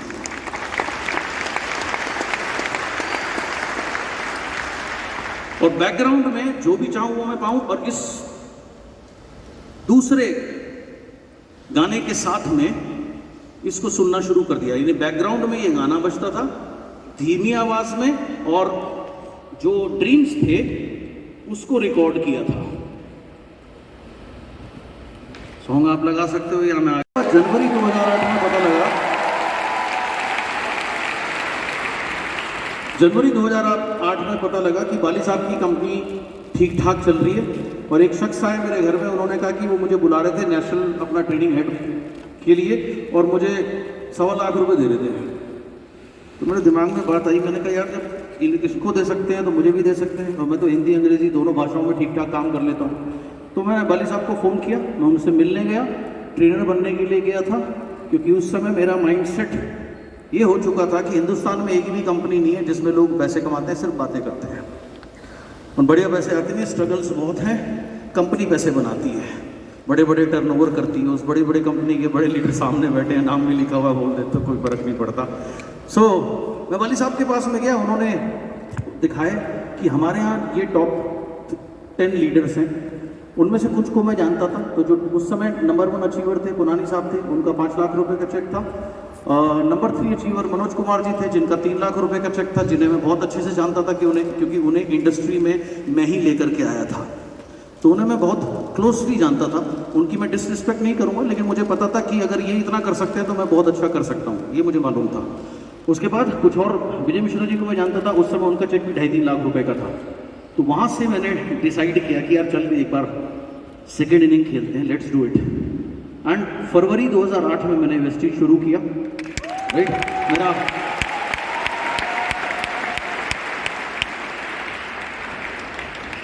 जब मैं घर गया तो मेरी मदर एक्सपेक्ट कर रही थी कि ट्रेनिंग के लिए असाइनमेंट लेकर के आएगा, रेगुलर इनकम आएगी। लेकिन जब बोला दोबारा बिजनेस शुरू कर रहा हूँ, दोबारा नेटवर्क मार्केटिंग करूँगा, तो पहले तो पुरानी कंपनी छोड़नी, वहाँ से ज़्यादा पैसे नहीं आ रहे थे, लेकिन जो भी आ रहे थे उस समय घर तो उसी से चलता था जैसा भी चलता था।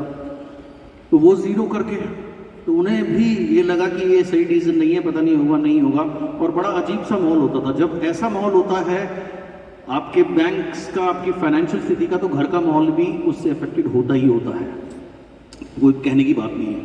लोगों ने क्या कहा, नहीं होगा, दोबारा नेटवर्क नहीं बनेगा, और भी पता नहीं क्या क्या, कुछ और भी करो part time, wrong choice, wrong ये।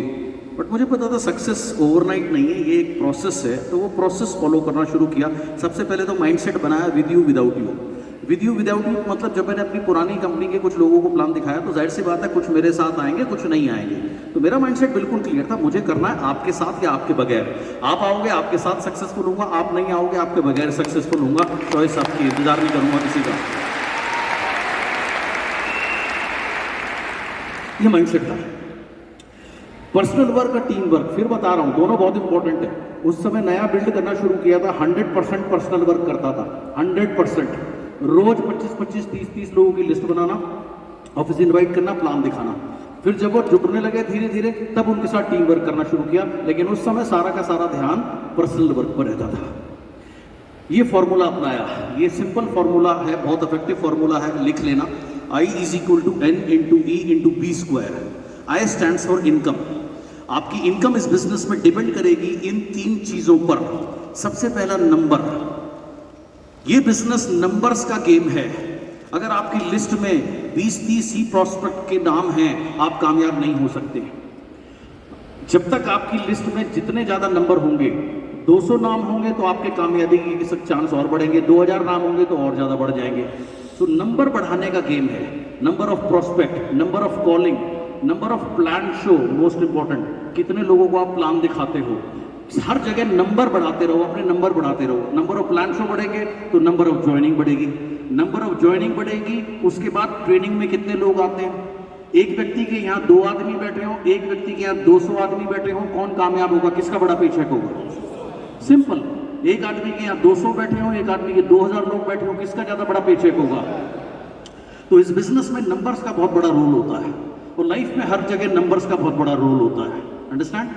सो नंबर बहुत इंपॉर्टेंट है। जब मैं इस बिजनेस में आया था, मेरे टीचर ने मेरे को सिखाया था सिन, पाप वाला सिन नहीं, उन्होंने मुझे सिखाया सेफ्टी इन नंबर, यानी नंबर बड़ा करोगे तो सेफ रहोगे। मैंने उसको चेंज करके बनाया जिन, जिन पीने वाली नहीं, GIN, ग्रेटनेस इन नंबर। यानी जितने ज्यादा आपके नंबर बढ़ेंगे उतनी ज्यादा आपकी ग्रेटनेस बढ़ेगी। बहुत सीधी सी चीज है। आपका पेचेक, किसी का पेचेक 10,000 है या 15,000 है, क्योंकि वो शायद 1 LOB ले रहा है। किसी का पेचेक 50,000 है, शायद वो 2 या 3 LOB ले रहा है। किसी का पेचेक 3 लाख है, पता है क्यों 3 लाख है, वो 7 या 8 LOB ले रहा है यार। बहुत सिंपल सी चीज है। किसी का पेचेक 10 लाख है, उसकी टीम में वो मल्टीपल 40-50 LOB ले रहा है। तो जितने नंबर जिसके बढ़ते जाएंगे उतनी ग्रोथ होगी। नंबर बढ़ाने पर हमेशा ध्यान देना। जिसके पास नंबर ही नहीं होंगे उसके पास कुछ नहीं होगा। सो पहला फॉर्मूला इस बिजनेस, ये याद रखना, पहला इनकम कैसे आएगी, नंबर बढ़ाने से आएगी। हर चीज के नंबर बढ़ाते जाने हैं, नंबर बढ़ाते जाने हैं। नंबर ऑफ प्रेजेंटर, एक ही व्यक्ति प्रेजेंट करे जा रहा है टीम में, कितना मर्जी ब्रिलियंट प्रेजेंटर क्यों ना हो, झाग निकल जाएंगे सुबह से शाम से मुंह से बोलते बोलते, कभी कुछ नहीं होगा। नंबर ऑफ प्रेजेंटर बढ़ा दो। तो हर जगह नंबर बढ़ाने का गेम है। उसके बाद आता है ई स्टैंड्स फॉर एफिशिएंसी। मैं जो कर रहा हूं कर तो रहा हूं, लेकिन उसका परिणाम क्या है। अंडरस्टैंड? आज बहुत सारे लोग, अगर मेरा बस चले तो मैं ये लाल आईडी बंद कर दूं, बिल्कुल बैन कर दूं, होनी नहीं चाहिए। और इतने लोग ज्वाइन कर, अच्छा ज्वाइन करा, पीवी कहाँ है, लाल आईडी सर अभी सामान लेगा। अच्छा सामान नहीं लिया तो जुड़ा क्यों है, क्या किस लिए जुड़ा है, मतलब क्या करने के लिए जुड़ा है। जंग लड़नी है पाकिस्तान के साथ जाके तुम्हें, अगर लाल पीवी वाली आईडी लेकर के, वो सब यूजलेस है, वो नॉन एफिशिएंट काम है। ओके, 3-3 घंटे की CNT करना नॉन एफिशिएंट काम। ट्रेनिंग के बाद डाउनलाइन को दोबारा ट्रेनिंग देना नॉन एफिशिएंट काम। तो ये अपनी एफिशिएंसी को बढ़ाना शुरू कर दो, प्रोडक्टिविटी को बढ़ाना शुरू कर दो। एक्टिविटी और प्रोडक्टिविटी में फर्क होता है। निकले सुबह से शाम तक एनालाइज करो कि रिजल्ट क्या आया मेरा, रिजल्ट कैसे बेहतर होगा, एफिशिएंट कैसे बनूंगा। आप में से जो लोग अप्रैल में मौजूद होंगे, ये प्रेजेंटेशन आपको अलग लग रही है ना, क्योंकि मैंने इस पे काम किया है। मैं अपने आप को और एफिशिएंट बनाना चाहता हूँ। 3 रात लगाई है, 1-1, 1:30 बजे हैं, और अभी सुबह भी उधर बैठ करके इम्प्रोवाइज कर रहा था कुछ चीजें। सो एफिशिएंसी, मेरी एफिशिएंसी कैसे बेहतर होगी, अपने को एफिशिएंट बनाओ। उसके बाद बी स्क्वायर है 2B। 2B क्या है? Brain power, buying power. आप जिन लोगों के साथ काम कर रहे हो उनके पास एवरेज ब्रेन पावर और एवरेज बाइंग पावर होना बहुत जरूरी है। अगर आप एक बिल्कुल ही लुल आदमी के साथ काम करो, जिसे बात ही समझ में नहीं आती, उसको क्या समझाओगे, क्या ट्रेनिंग, क्या ड्रीम, कैसे समझाओगे ये चीज? तो कम से कम आदमी बेसिक कॉमन सेंस होनी चाहिए चीजों को समझने की, ग्रहण करने की। सो ये एवरेज ब्रेन पावर है। मैं ये नहीं कह रहा आप कॉर्पोरेट के उसे पकड़ करके लेके आओ, लेकिन कम से कम आदमी में एवरेज ब्रेन पावर का होना बहुत जरूरी है। और मोस्ट उसके बाद एवरेज ब्रेन बाइंग पावर है। अगर आप रिक्शे वाले जोड़ दो, 5000 रिक्शे वाले जोड़ दो, जो कमाते ही दिन के 150 रुपए हैं, 200 रुपए हैं, 100 का पौवा पी जाते हैं, बाकी घर में दे देते हैं, तो वो कहाँ से तुम्हारी बीवी करेगा, कहाँ से तुमको प्रोडक्ट इस्तेमाल करेगा? तो बाइंग पावर का भी होना बहुत जरूरी है। इसलिए मैंने कहा स्पेशली जो यूथ है, अपनी फैमिली को इन्वॉल्व करो ताकि बाइंग पावर बढ़ सके तुम्हारी। तो ये एक सिंपल सा फॉर्मूला है। कभी भी समझ में ना आए ना मेरी इनकम क्यों नहीं बढ़ रही, इस फॉर्मूले पे जाना। नंबर कितने आपके नंबर कम होंगे, पहली बात है। दूसरी बात, एफिशिएंसी भी कम होगी। तीसरी बात, ब्रेन पावर और बाइंग पावर में भी आप स्ट्रगल कर रहे होगे। और अपने नेटवर्क को ना जैसे एवरेज बाइंग पावर पे रखना बहुत जरूरी है। आप कोई जैसे 90s, 80s, 90s में ना मिथुन की बड़ी पिक्चरें आती थी, वो गरीबों का, तुम गरीबों के मसीहा नहीं हो, जिसका ड्रीम है ना, तुम्हारा काम है उसको उठाना। वो भिखारी को DCD नहीं बना सकते तुम, और ना बनाने की कोशिश करना, वो रॉन्ग ट्रैक है। So this is how it works. उसके बाद AIK। What is AIK? AIK is action is king. जितनी मर्जी बकवास कर लो, जितनी मर्जी ट्रेनिंग कर लो, जितना मर्जी YouTube पे बैठ लो, जितने मर्जी WhatsApp पे ज्ञान के मैसेज ले लो, भेज दो, अल्टीमेटली अगर एक्शन नहीं लोगे, प्लान नहीं दिखाओगे, तरक्की नहीं कर सकते। एक्शन का मेरा मतलब यहाँ पर मुख्य है प्लान दिखाना, स्वयं के लिए, टीम के लिए, स्वयं के लिए, टीम के लिए। सो अपने प्लान शोज बहुत बढ़ाना है, तो एक्शन लेना है। अभी क्या है, स्पेशली कोविड के बाद से सबको आदत हो गई है व्हाट्सएप, सोशल मीडिया पे ही काम करने की। सोशल मीडिया पे ही शादी कर लेना, सोशल मीडिया पे ही बच्चे पैदा कर लेना। अंडरस्टैंड? पॉसिबल नहीं है। एक्शन लेना सीखो, प्लान दिखाना सीखो, घर से निकलना सीखो। एक्शन नहीं लोगे, आजकल क्या है, एक ने ज्ञान का मैसेज भेजा किसी को, दूसरा उससे भी होशियार है, उसका नाम हटा के अपना नाम लिखा और आगे भेज दिया। तीसरा उससे भी होशियार है, उसने 10 अंगूठे लगा दिए। इससे बिजनेस नहीं बढ़ता। समझ आई? Action is king. एक्शन लेना है आपको अपने बिजनेस को ग्रो करने के लिए। ये वो काम है जो मैंने किए तो आपको बता रहा हूं। उसके बाद एनालाइज योर डे। जब दिन खत्म हो जाए ना, अपना दिन एनालाइज किया करो कि फिजिकली मैंने क्या किया अपने बिजनेस को बढ़ाने के लिए, अर्थात मैंने कितने प्लान दिखाए आज, स्वयं के लिए, टीम प्लस पर्सनल, दोनों में उसको बैलेंस किया करो। तीसरा, आजकल बहुत से लोग मुझसे पूछते हैं कि मेरी इनकम नहीं बढ़ रही, मैं मीटिंग कर रहा हूँ, पहले से ज़्यादा मेहनत कर रहा हूँ। तो आप देखो, सबसे पहले मैंने क्या लिखा है, सक्सेस ओवरनाइट नहीं है, ये एक प्रोसेस है। तो एक लीडर ने मेरे से सवाल किया कि मेरा चेक अभी आधा हो गया है, काम मैं डबल कर रहा हूँ, मैं क्या करूँ?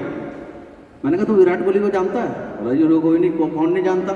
मैंने कहा, पिछले 1.5 साल से उसने रन नहीं बनाया, तुझे क्या लग रहा हो अपने घर पे सो रहा होगा? क्या लगता है तेरे को? फिर नहीं जी, मेहनत कर रहा होगा। मैंने कहा, वो कहे जी मैं भी बहुत मेहनत कर रहा हूँ, मेरे रन नहीं बन रहे। तो आज नहीं बन रहे, कल बनेंगे, क्योंकि प्रोसेस है।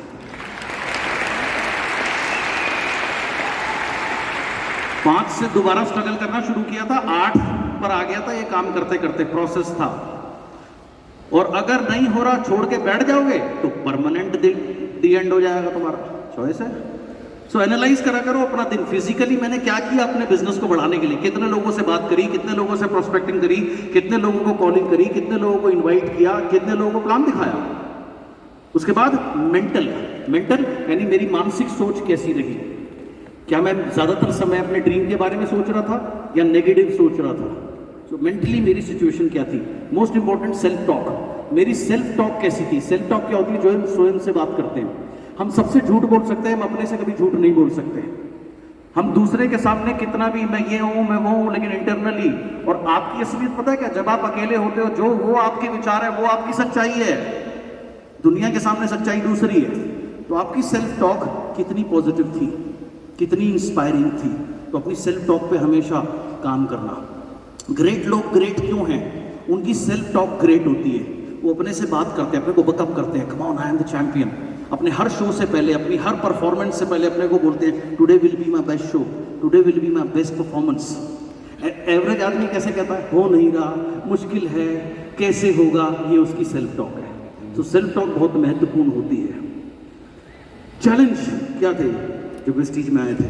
बहुत सारे चैलेंज थे, राइट? प्लान शो ज़्यादा बढ़ाना, लिस्ट ज़्यादा बनाना। 30 से 35 प्रोडक्ट उस समय टोटल कंपनी में हुआ करते थे। आज की तरह 350 प्रोडक्ट नहीं थे। कोई कंसिस्टेंसी नहीं होती थी, क्योंकि कंसिस्टेंसी के लिए तो हम आए नहीं थे। और ये 1 करोड़ के क्लब, 2 करोड़ के क्लब, कुछ नहीं होता था। इसलिए हम बड़े सुखी थे। हमें एक ही चीज़ पता थी कि भैया काम करना और बड़े बनना है। अभी आदमी कंसिस्टेंसी में राइस ब्रांड नहीं है, इसमें ऐसा कर दो, इसमें वैसा कर दो। सब नेटवर्क मार्केटिंग कंसल्टेंट है, वर्कर कोई है ही नहीं। सब कंसल्टेंसी सबके पास है, सब ज्ञानी गुनी लोग हो गए हैं। तो ये प्रॉब्लम है। तो उस समय हमारे सामने ये चैलेंज होते थे। प्रोडक्ट इतने लिमिटेड होते थे, कोई ऑफर कुछ नहीं होता था। पता था पैसे कमाना है, प्लान से ही पैसा कमाना है। अभी तो इतने का क्लब ले आओ, उतने का क्लब ले आओ, डायरेक्टर पे इनकम नहीं आ रही, डायरेक्टर पे ब्रॉन्ज डायरेक्टर सॉरी पे इनकम नहीं आ रही। डायरेक्टर पे इनकम क्या आएगी? 2001 पीवी वाले को तो इनकम के बारे में सोचना भी नहीं चाहिए, शर्म आनी चाहिए उसे। 60,000 रुपए का बिजनेस कर रहा है, 60,000 रुपए में कौन सा प्लान है जो तुम्हें 20,000 रुपए दे देगा? Working on a wrong track. Perform करोगे तो सब मिलेगा। माइंडसेट ये था। उसके बाद क्लियर माइंडसेट बनाया कि हिंदुस्तान में सबसे बड़ा नेटवर्क बनाऊंगा, और एक जगह नहीं बनाऊंगा, हर जगह बनाऊंगा। क्योंकि मेरे पुराने अनुभव ने मेरे को सिखाया था हर जगह का ना एक टाइम आता है जिसमें थोड़ा सा बिजनेस लो होता है। जैसे आप देखो, हमारे यहाँ दिवाली का जो टाइम होता है, फेस्टिवल का टाइम होता है, धनतेरस से मामला शुरू हो जाता है। उसके बाद में छोटी दिवाली, बड़ी दिवाली, भैया दूज और पता नहीं क्या क्या चलता रहता है। और सबका काम होता है, कॉर्पोरेट लोगों का काम होता है ऑफिसों में जाके गिफ्ट बांटना। बाकी लोगों का काम होता है अपनी अपनी बीवियों को उठा करके उनके घर पहुंचाते रहना। भाई यही काम होता है। सड़कों में जाम लगता है, आधा घंटे का टाइम में 4 घंटे लगते हैं। सच्चाई है नहीं है? बिजनेस बंद हो जाता है, 1 हफ्ते स्लो हो जाता है। तो अगर किसी का सारा बिजनेस नॉर्थ में है तो उसका इफेक्ट होगा ही होगा। साउथ वाले को फर्क नहीं पड़ेगा, ईस्ट वालों को ज़्यादा फर्क नहीं पड़ेगा। साउथ में उनके अलग फेस्टिवल्स हैं, लेकिन अगर आपका नेटवर्क चौतरफा हो तो आपको कोई फर्क नहीं पड़ेगा। तो इसलिए मैं क्लियर था कि सबसे बड़ा नेटवर्क बनाना है देश के अंदर में। और मैंने प्ले टू विन गोल रखा कि मुझे सबसे पहले 2 लाख रुपए महीने पे पहुंचना है। और बनाया, एक फॉलो किया 3 मंकी रूल। 3 मंकी रूल मालूम है? मालूम है? नहीं मालूम तो बता देता हूँ। पहला मंकी क्या कर रहा है? कान बंद कर रखे हैं। कोई भी आदमी नेगेटिव बात करे वहां खड़े मत रहे, वहां से निकल ले। अंडरस्टैंड? चाहे वो तुम्हारा अपलाइन हो, चाहे वो जो भी हो, कोई भी हो, क्रॉस लाइन हो, कुछ भी हो। सो नेगेटिव नहीं सुनना, यहाँ जाना ही नहीं चाहिए, ना किसी के मुख से, ना टीवी या प्रिंट मीडिया से या सोशल मीडिया से। और आजकल लोगों का काम क्या? कोई भी नेगेटिव आदमी, ये वहाँ क्यों चला गया, ओहो मैंने वेस्टीज क्यों छोड़ी?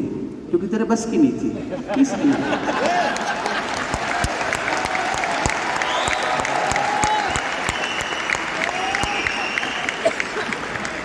मैं क्राउन डायरेक्टर था, आई रिजाइन। ये भी तो बता, डबल पीवी का क्राउन डायरेक्टर था, लाइन एक ही थी, बाकी तो जुगाड़ था, जुगाड़ भाग गया। तेरे में दम नहीं है इसलिए छोड़ी। छोड़ता कोई नहीं है, इंडस्ट्री में आप भाग कर देती है। कभी आपने सुना कोई कि मेरी एक ही फिल्म क्यों हिट हुई? क्योंकि तू तुक्के का हीरो था, तू स्टार था ही। सो 3 मंकी रूल है, कोई भी ये चीजें सुननी नहीं है। दूसरा मंकी क्या कर रहा है? देखो आंख बंद है, मुझे देखना ही नहीं, किसी की नेगेटिविटी मेरे को देखनी नहीं है। वो क्या कर रहा है क्या नहीं कर रहा मुझे कोई लेना देना नहीं है, क्योंकि मेरी लाइफ चेंज होगी मेरे बीवी बढ़ने से। इतनी सिंपल सी बात समझना। तुम्हारा चेक का लेना देना तुम्हारी बीवी से है, बाकी कौन क्या कर रहा है सतना तुम्हारी बीवी बढ़ नहीं सकती, घटेगी जरूर अगर नेगेटिव चीज देखोगे तो। तीसरा मंकी क्या कह रहा? कुछ लोग बड़े समझदार होते हैं, अपनी डाउनलाइन के सामने बड़ी अच्छी बातें करते हैं, क्रॉस लाइन के सामने नेगेटिव बातें करते हैं। बहुत बहुत समझदार होते हैं, लेकिन वो ये भूल जाते हैं कि उनके मुख के पास में सबसे पास उनके कान है, किसी और के नहीं है। तो गलती से भी नेगेटिव मुंह से नहीं निकालना। और हमारे उसमें कहा जाता है ना कि जुबान में 24 घंटे में से एक बार कम से कम सरस्वती बैठती है। मैं तो मर गया उसी समय, तथास्तु हो गया काम। भाई मेरा बिजनेस तो पता नहीं बढ़ेगा नहीं बढ़ेगा, तथास्तु हो गया काम। तो गलती से भी नहीं निकालना। एक हमारी मैंने ट्रेनिंग अटेंड करी थी, silver method of mind control. उसमें मैं सिखाया था अगर गलती से भी कोई मुंह से नेगेटिव बात निकल जाए तो इमीडिएटली हम बोलते थे कैंसिल कैंसिल। जैसे गलती से आप चेक गलत भर देते हैं तो आप क्या करते हैं, कैंसिल करते हैं ना उसको। तो गलती से भी गलत बात अगर मुंह से निकल जाए तो तुरंत बोलो कैंसिल कैंसिल कैंसिल कैंसिल करो, आगे बढ़ो।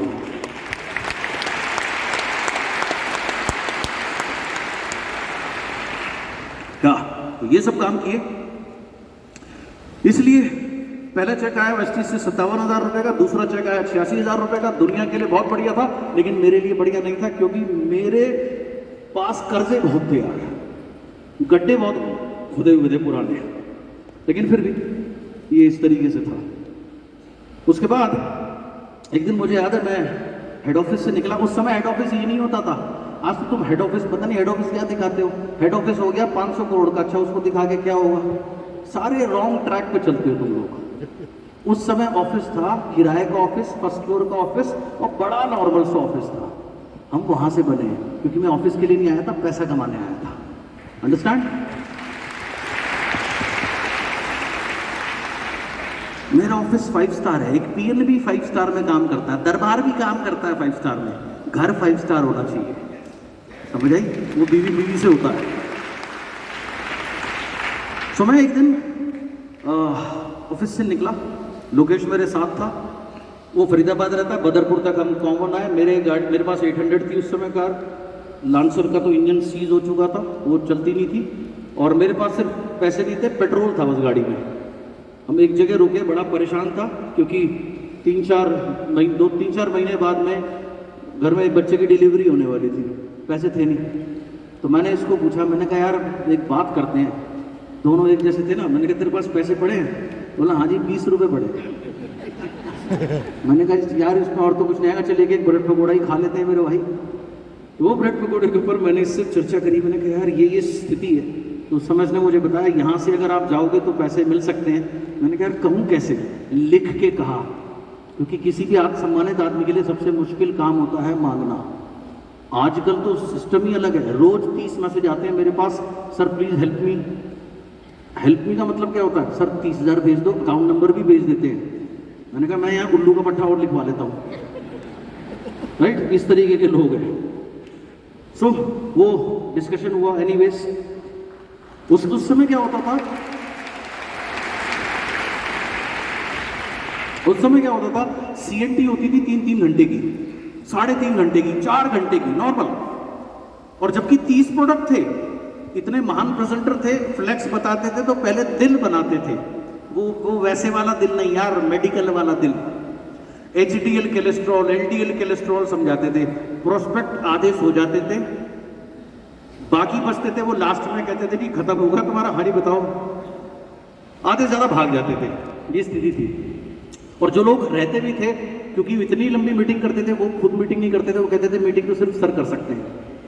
एक बार लोकेश मेरे को बिजनौर में लेके गया, इसकी मैंने मीटिंग करी, पौने घंटे में खत्म कर दी। कह रहा आज पहली बार सुकून मिला कि मैं भी कामयाब हो सकता हूँ। मुझे समझ ही नहीं आता था मैं प्लान कैसे दिखाऊं, किस तरीके से दिखाऊं। तो हमने ये शॉर्ट CNT इवेंट करी, और आज जितने बड़े बड़े लीडर, इवन कई एम्बेसडर भी, उन्होंने भी उससे मीटिंग करना सीखा। ये एक गेम चेंजर रहा। तो जितने भी लोग CNT करते हैं 1 घंटे से पहले, खतरे का अलार्म है तुम्हारे लिए, कम करो उसको। उसके बाद चौथे महीने, उसके 4 महीने बाद बेटा पैदा हुआ। नेचुरल डिलीवरी तो आजकल होती नहीं है। अच्छा कहीं भी हॉस्पिटल में जाओ, डॉक्टर का बड़ा कॉमन है जी, बेटे के बच्चे के गले में कॉर्ड है। अब तुम तो देख नहीं सकते कॉर्ड है, भैया कर, भैया क्या करना है भाई, नोट ला। बड़ी सिंपल सी फिलॉसफी है। तो वही मेरे साथ हुआ। जब वो हॉस्पिटल में था और पैदा हुआ तो मैं वहाँ नहीं था।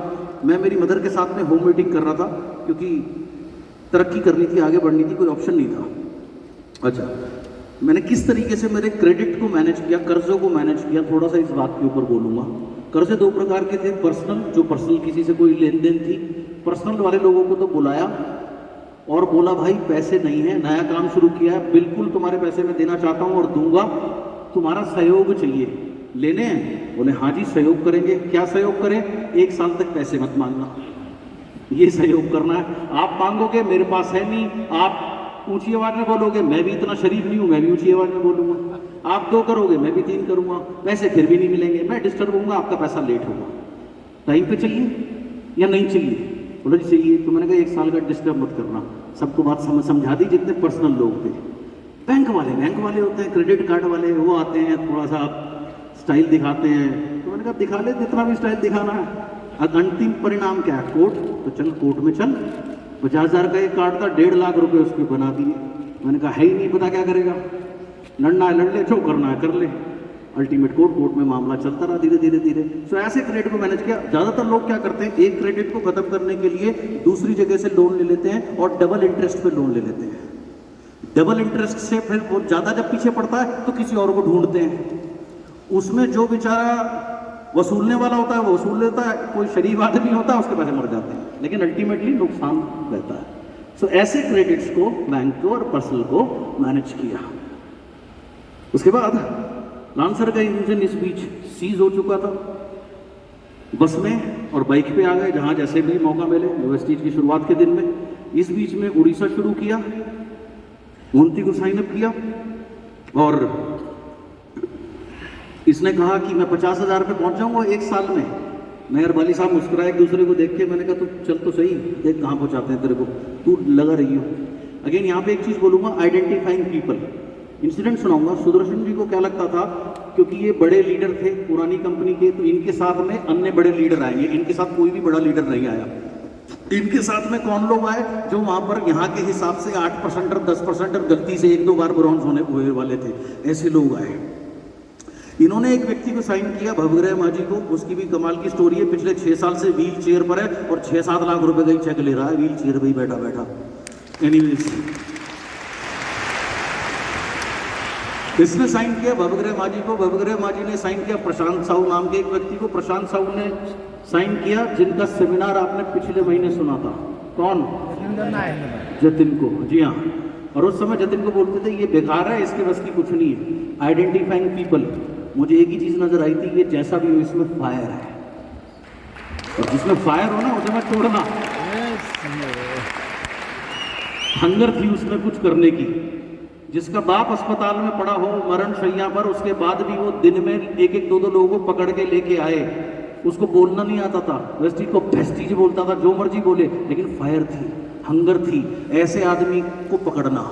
सो मैंने उसको पकड़ा, उसके साथ काम किया तो नेटवर्क उठा। आइडेंटिफाइंग पीपल, किसको किसके साथ काम करना, किसको उठाना है।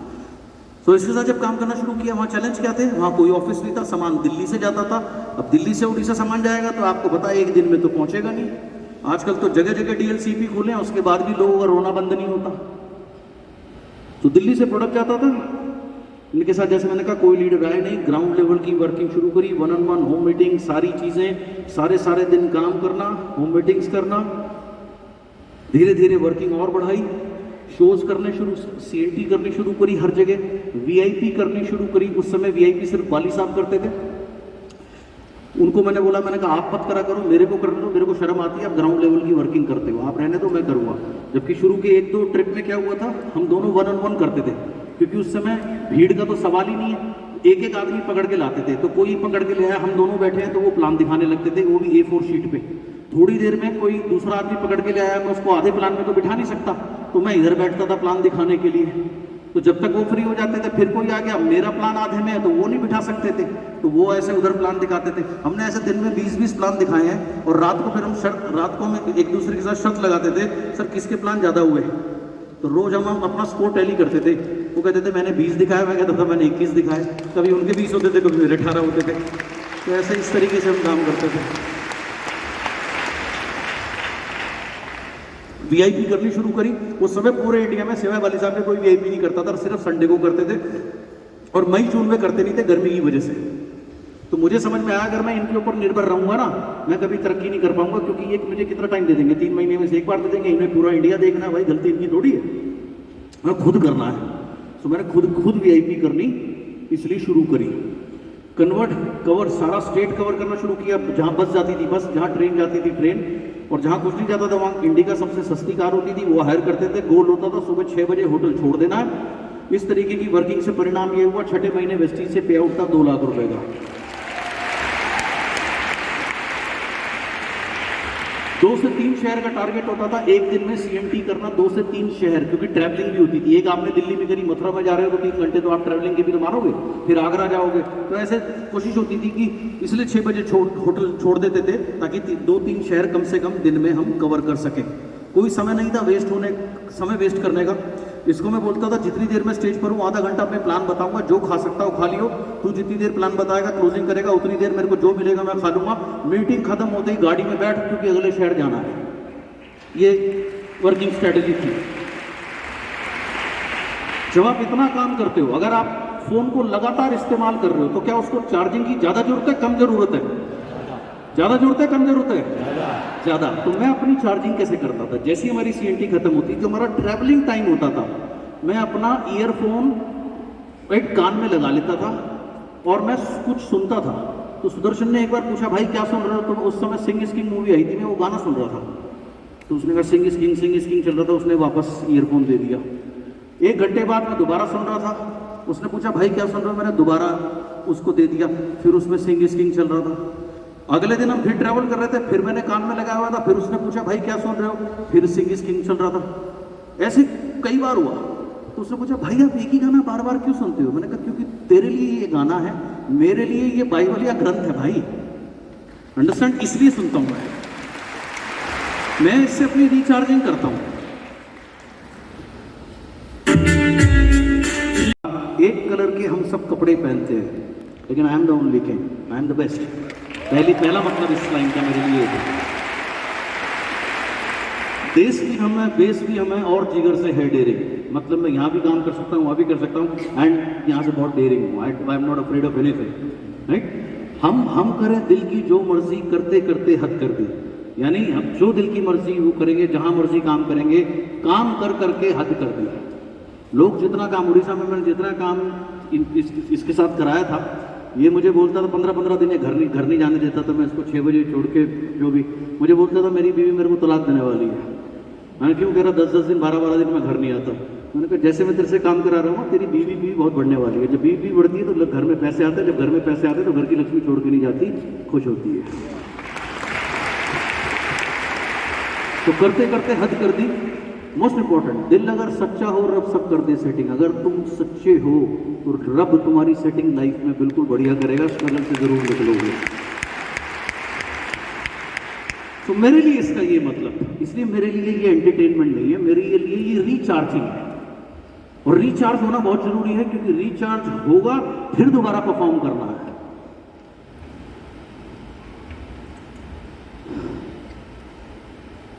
एक साल जब मैंने इसको ऐसे काम कराया, इसका चेक आ गया 280। उस समय मेरा भी चेक 280 नहीं था।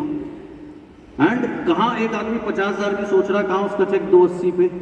जो भी आप, जिसके साथ भी आप काम कर रहे हो ना, आपका एम होना चाहिए कि वो नो रिटर्न पे पहुंच जाए।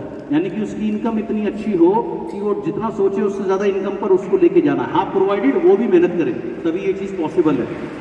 ज्यादातर लोग क्या सोचते हैं, मेरी एलओबी नहीं लग रही, मेरी एलओबी नहीं लग रही। अबे भाई अपने बारे में सोच, उसको आगे बढ़ाने के लिए सोच। जो जिसमें हंगर है, तू अपने आप, तेरे को अपने आप मिल जाएगा।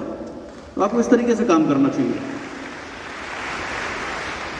मेरा माइंडसेट में एक ही चीज घूमती थी, सक्सेस ऑल द टाइम। ऐसे ऐसे गाने सुनना, ऐसी मूवीज में देखता था, डाल रखी थी ट्रैवलिंग करते हुए, जो मुझे बहुत इंस्पायर करती है।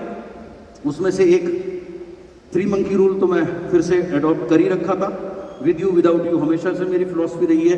एंड मेरा विश्वास था कि मैं जरूर मैं सबसे बड़ा नेटवर्क क्रिएट करूंगा। एंड लीडर वर्सेस नेता।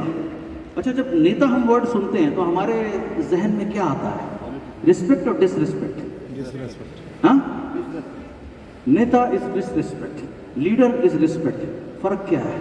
नेता की कथनी और करनी और होती है, लीडर वो होता है जिसकी कथनी और करनी एक होती है और जो हमेशा तैयार रहता है कुछ भी करने के लिए। तो be a leader in your life, don't be a नेता। कल ही मैंने किसी को इंस्ट्रक्शन दी, कुछ लोगों को मैंने सुना मैंने कि जहाँ सीएनटी होती है उसके वहाँ लीडर इकट्ठे होकर कुछ नेगेटिव बातें करते करते ऐसे कोई इकट्ठा होकर बात ही नहीं करेगा, सामने सीट पे बैठो। तो नेता मत बनो लाइफ में यार, लीडर बनो। अंडरस्टैंड? कोई तुम्हें जितना मर्जी बड़ा लीडर समझे, तुम अपने आप को अगर स्ट्रगलर समझते हो तो तुम स्ट्रगलर से ज़्यादा कुछ नहीं हो। और तुम्हें कोई कितना बड़ा फेलियर क्यों ना समझता हो, अगर तुम अपने आप को किंग समझते हो तो तुम किंग ही हो। राजपाट में ना बात नहीं। उस दौरान जब ये सब कुछ हो रहा था, चेक जरूर मेरा भी 2.5-3 लाख रुपए के आसपास पहुंच गया था, लेकिन आपको बताया कि कर्ज बहुत सारे थे तो चैलेंजेस थे। एक बार अचानक एक डाउनलाइन ने बोला कि शाम को बताया कि फरुखाबाद चलना है अर्जेंटली। खुद के पास तब भी कार नहीं थी, गाड़ी ढूंढी, सस्ती वाली मिली नहीं, बस में जाना पड़ा। सर्दियों का समय था, दिसंबर जस्ट शुरू हुआ था। सुबह तो निकल गए, कोई बात नहीं। वापसी जब आ रहे थे तो जो लास्ट बस थी वही मिली मीटिंग करते करते, और उसका शीशा था नहीं, और जो सर्द हवा आ रही थी, उसने ऐसी सर्दी दी कि हड्डियों तक में सर्दी घुस गई थी। मैंने मेरे दोस्त को बोला कि सुबह 8 बजे मुझे यहाँ मिल, घर के पास में एक जगह, बोला कंबल लेके आई हो। उसने भी पूछा, मैंने यार कंबल, तब तो धूप निकल है, कंबल मैं तू लेके इस समय की हालत से बता रहा हूँ। जैसे जब आपको बहुत भूख लगी होती है, आप रेस्टोरेंट में ऑर्डर करते हो तो खाना इतना होता है तो इतना ऑर्डर कर देते हो क्योंकि आप उस समय की स्थिति से ऑर्डर कर रहे हो। तो सेम ये एक वाकया था। उसके बाद ये 10वें महीने का पे आउट है 11वें महीने जनवरी 2009 में कार फंड की बदौलत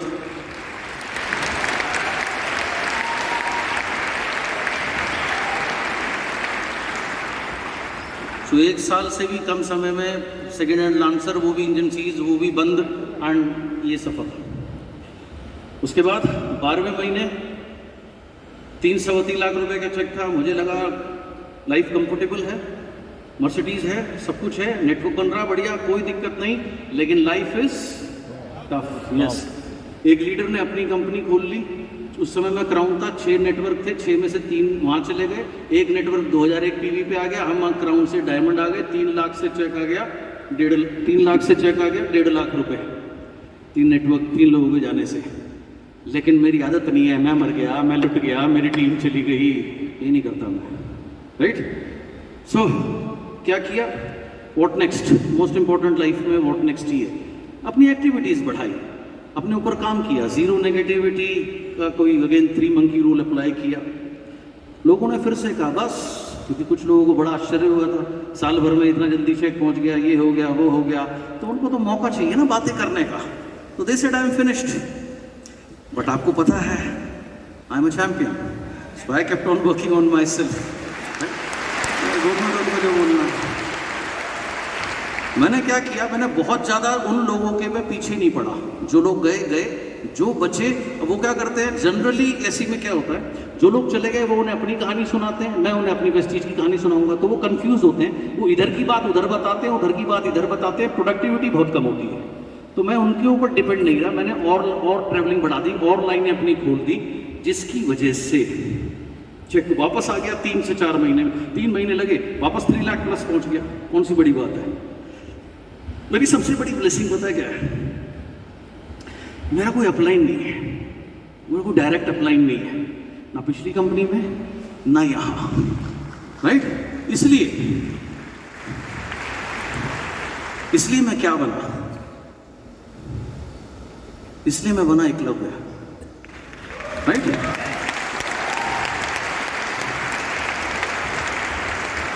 एकलव्य ने क्या किया, गुरु द्रोण की मूर्ति बनाई, उनसे सीखा और एकलव्य बना, और सर्वश्रेष्ठ धनुर्धर बना। गुरु को ये बात मालूम थी तभी तो उसको अंगूठा ले लिया। अर्जुन के पास तो बहुत सुविधाएं थी, हर बात के लिए गुरुदेव के पास पहुंच जाता था, हर बात के लिए गुरुदेव के पास पहुंच जाता था। मैं किसके पास जाता, इसलिए जब मेरे पास कोई है ही नहीं जिससे मुझे सीखना करना खुद है, इसलिए मैं किसी के ऊपर ओवर डिपेंडेंट रहने का प्रश्न ही नहीं उठता। यहाँ लोग किस तरीके की बातें करते हैं। अभी थोड़े दिन पहले किसी का मैसेज आया, सर मैंने टीम बनाई, आप चेन्नई में कब जाओगे? तुझे क्या लेना मैं चेन्नई में कब जाऊंगा, मैं जाऊंगा नहीं जाऊंगा? तूने टीम बनाई, तेरे को ग्रो कराना, go man, why are you waiting for me? आप मेरा क्यों इंतजार कर रहे हो? मैं 1 साल चेन्नई तक नहीं जाऊंगा तो आप क्या करोगे? आप जाके वो नेटवर्क नहीं बनाओगे। आप गलत ट्रैक पर जा रहे हो। आप जिंदगी की अगर जंग जीतनी है ना, तो बंदूक भी अपनी, कंधा अपना लगता, दूसरे कंधे पे रहेगी, बंदूक नहीं चलती।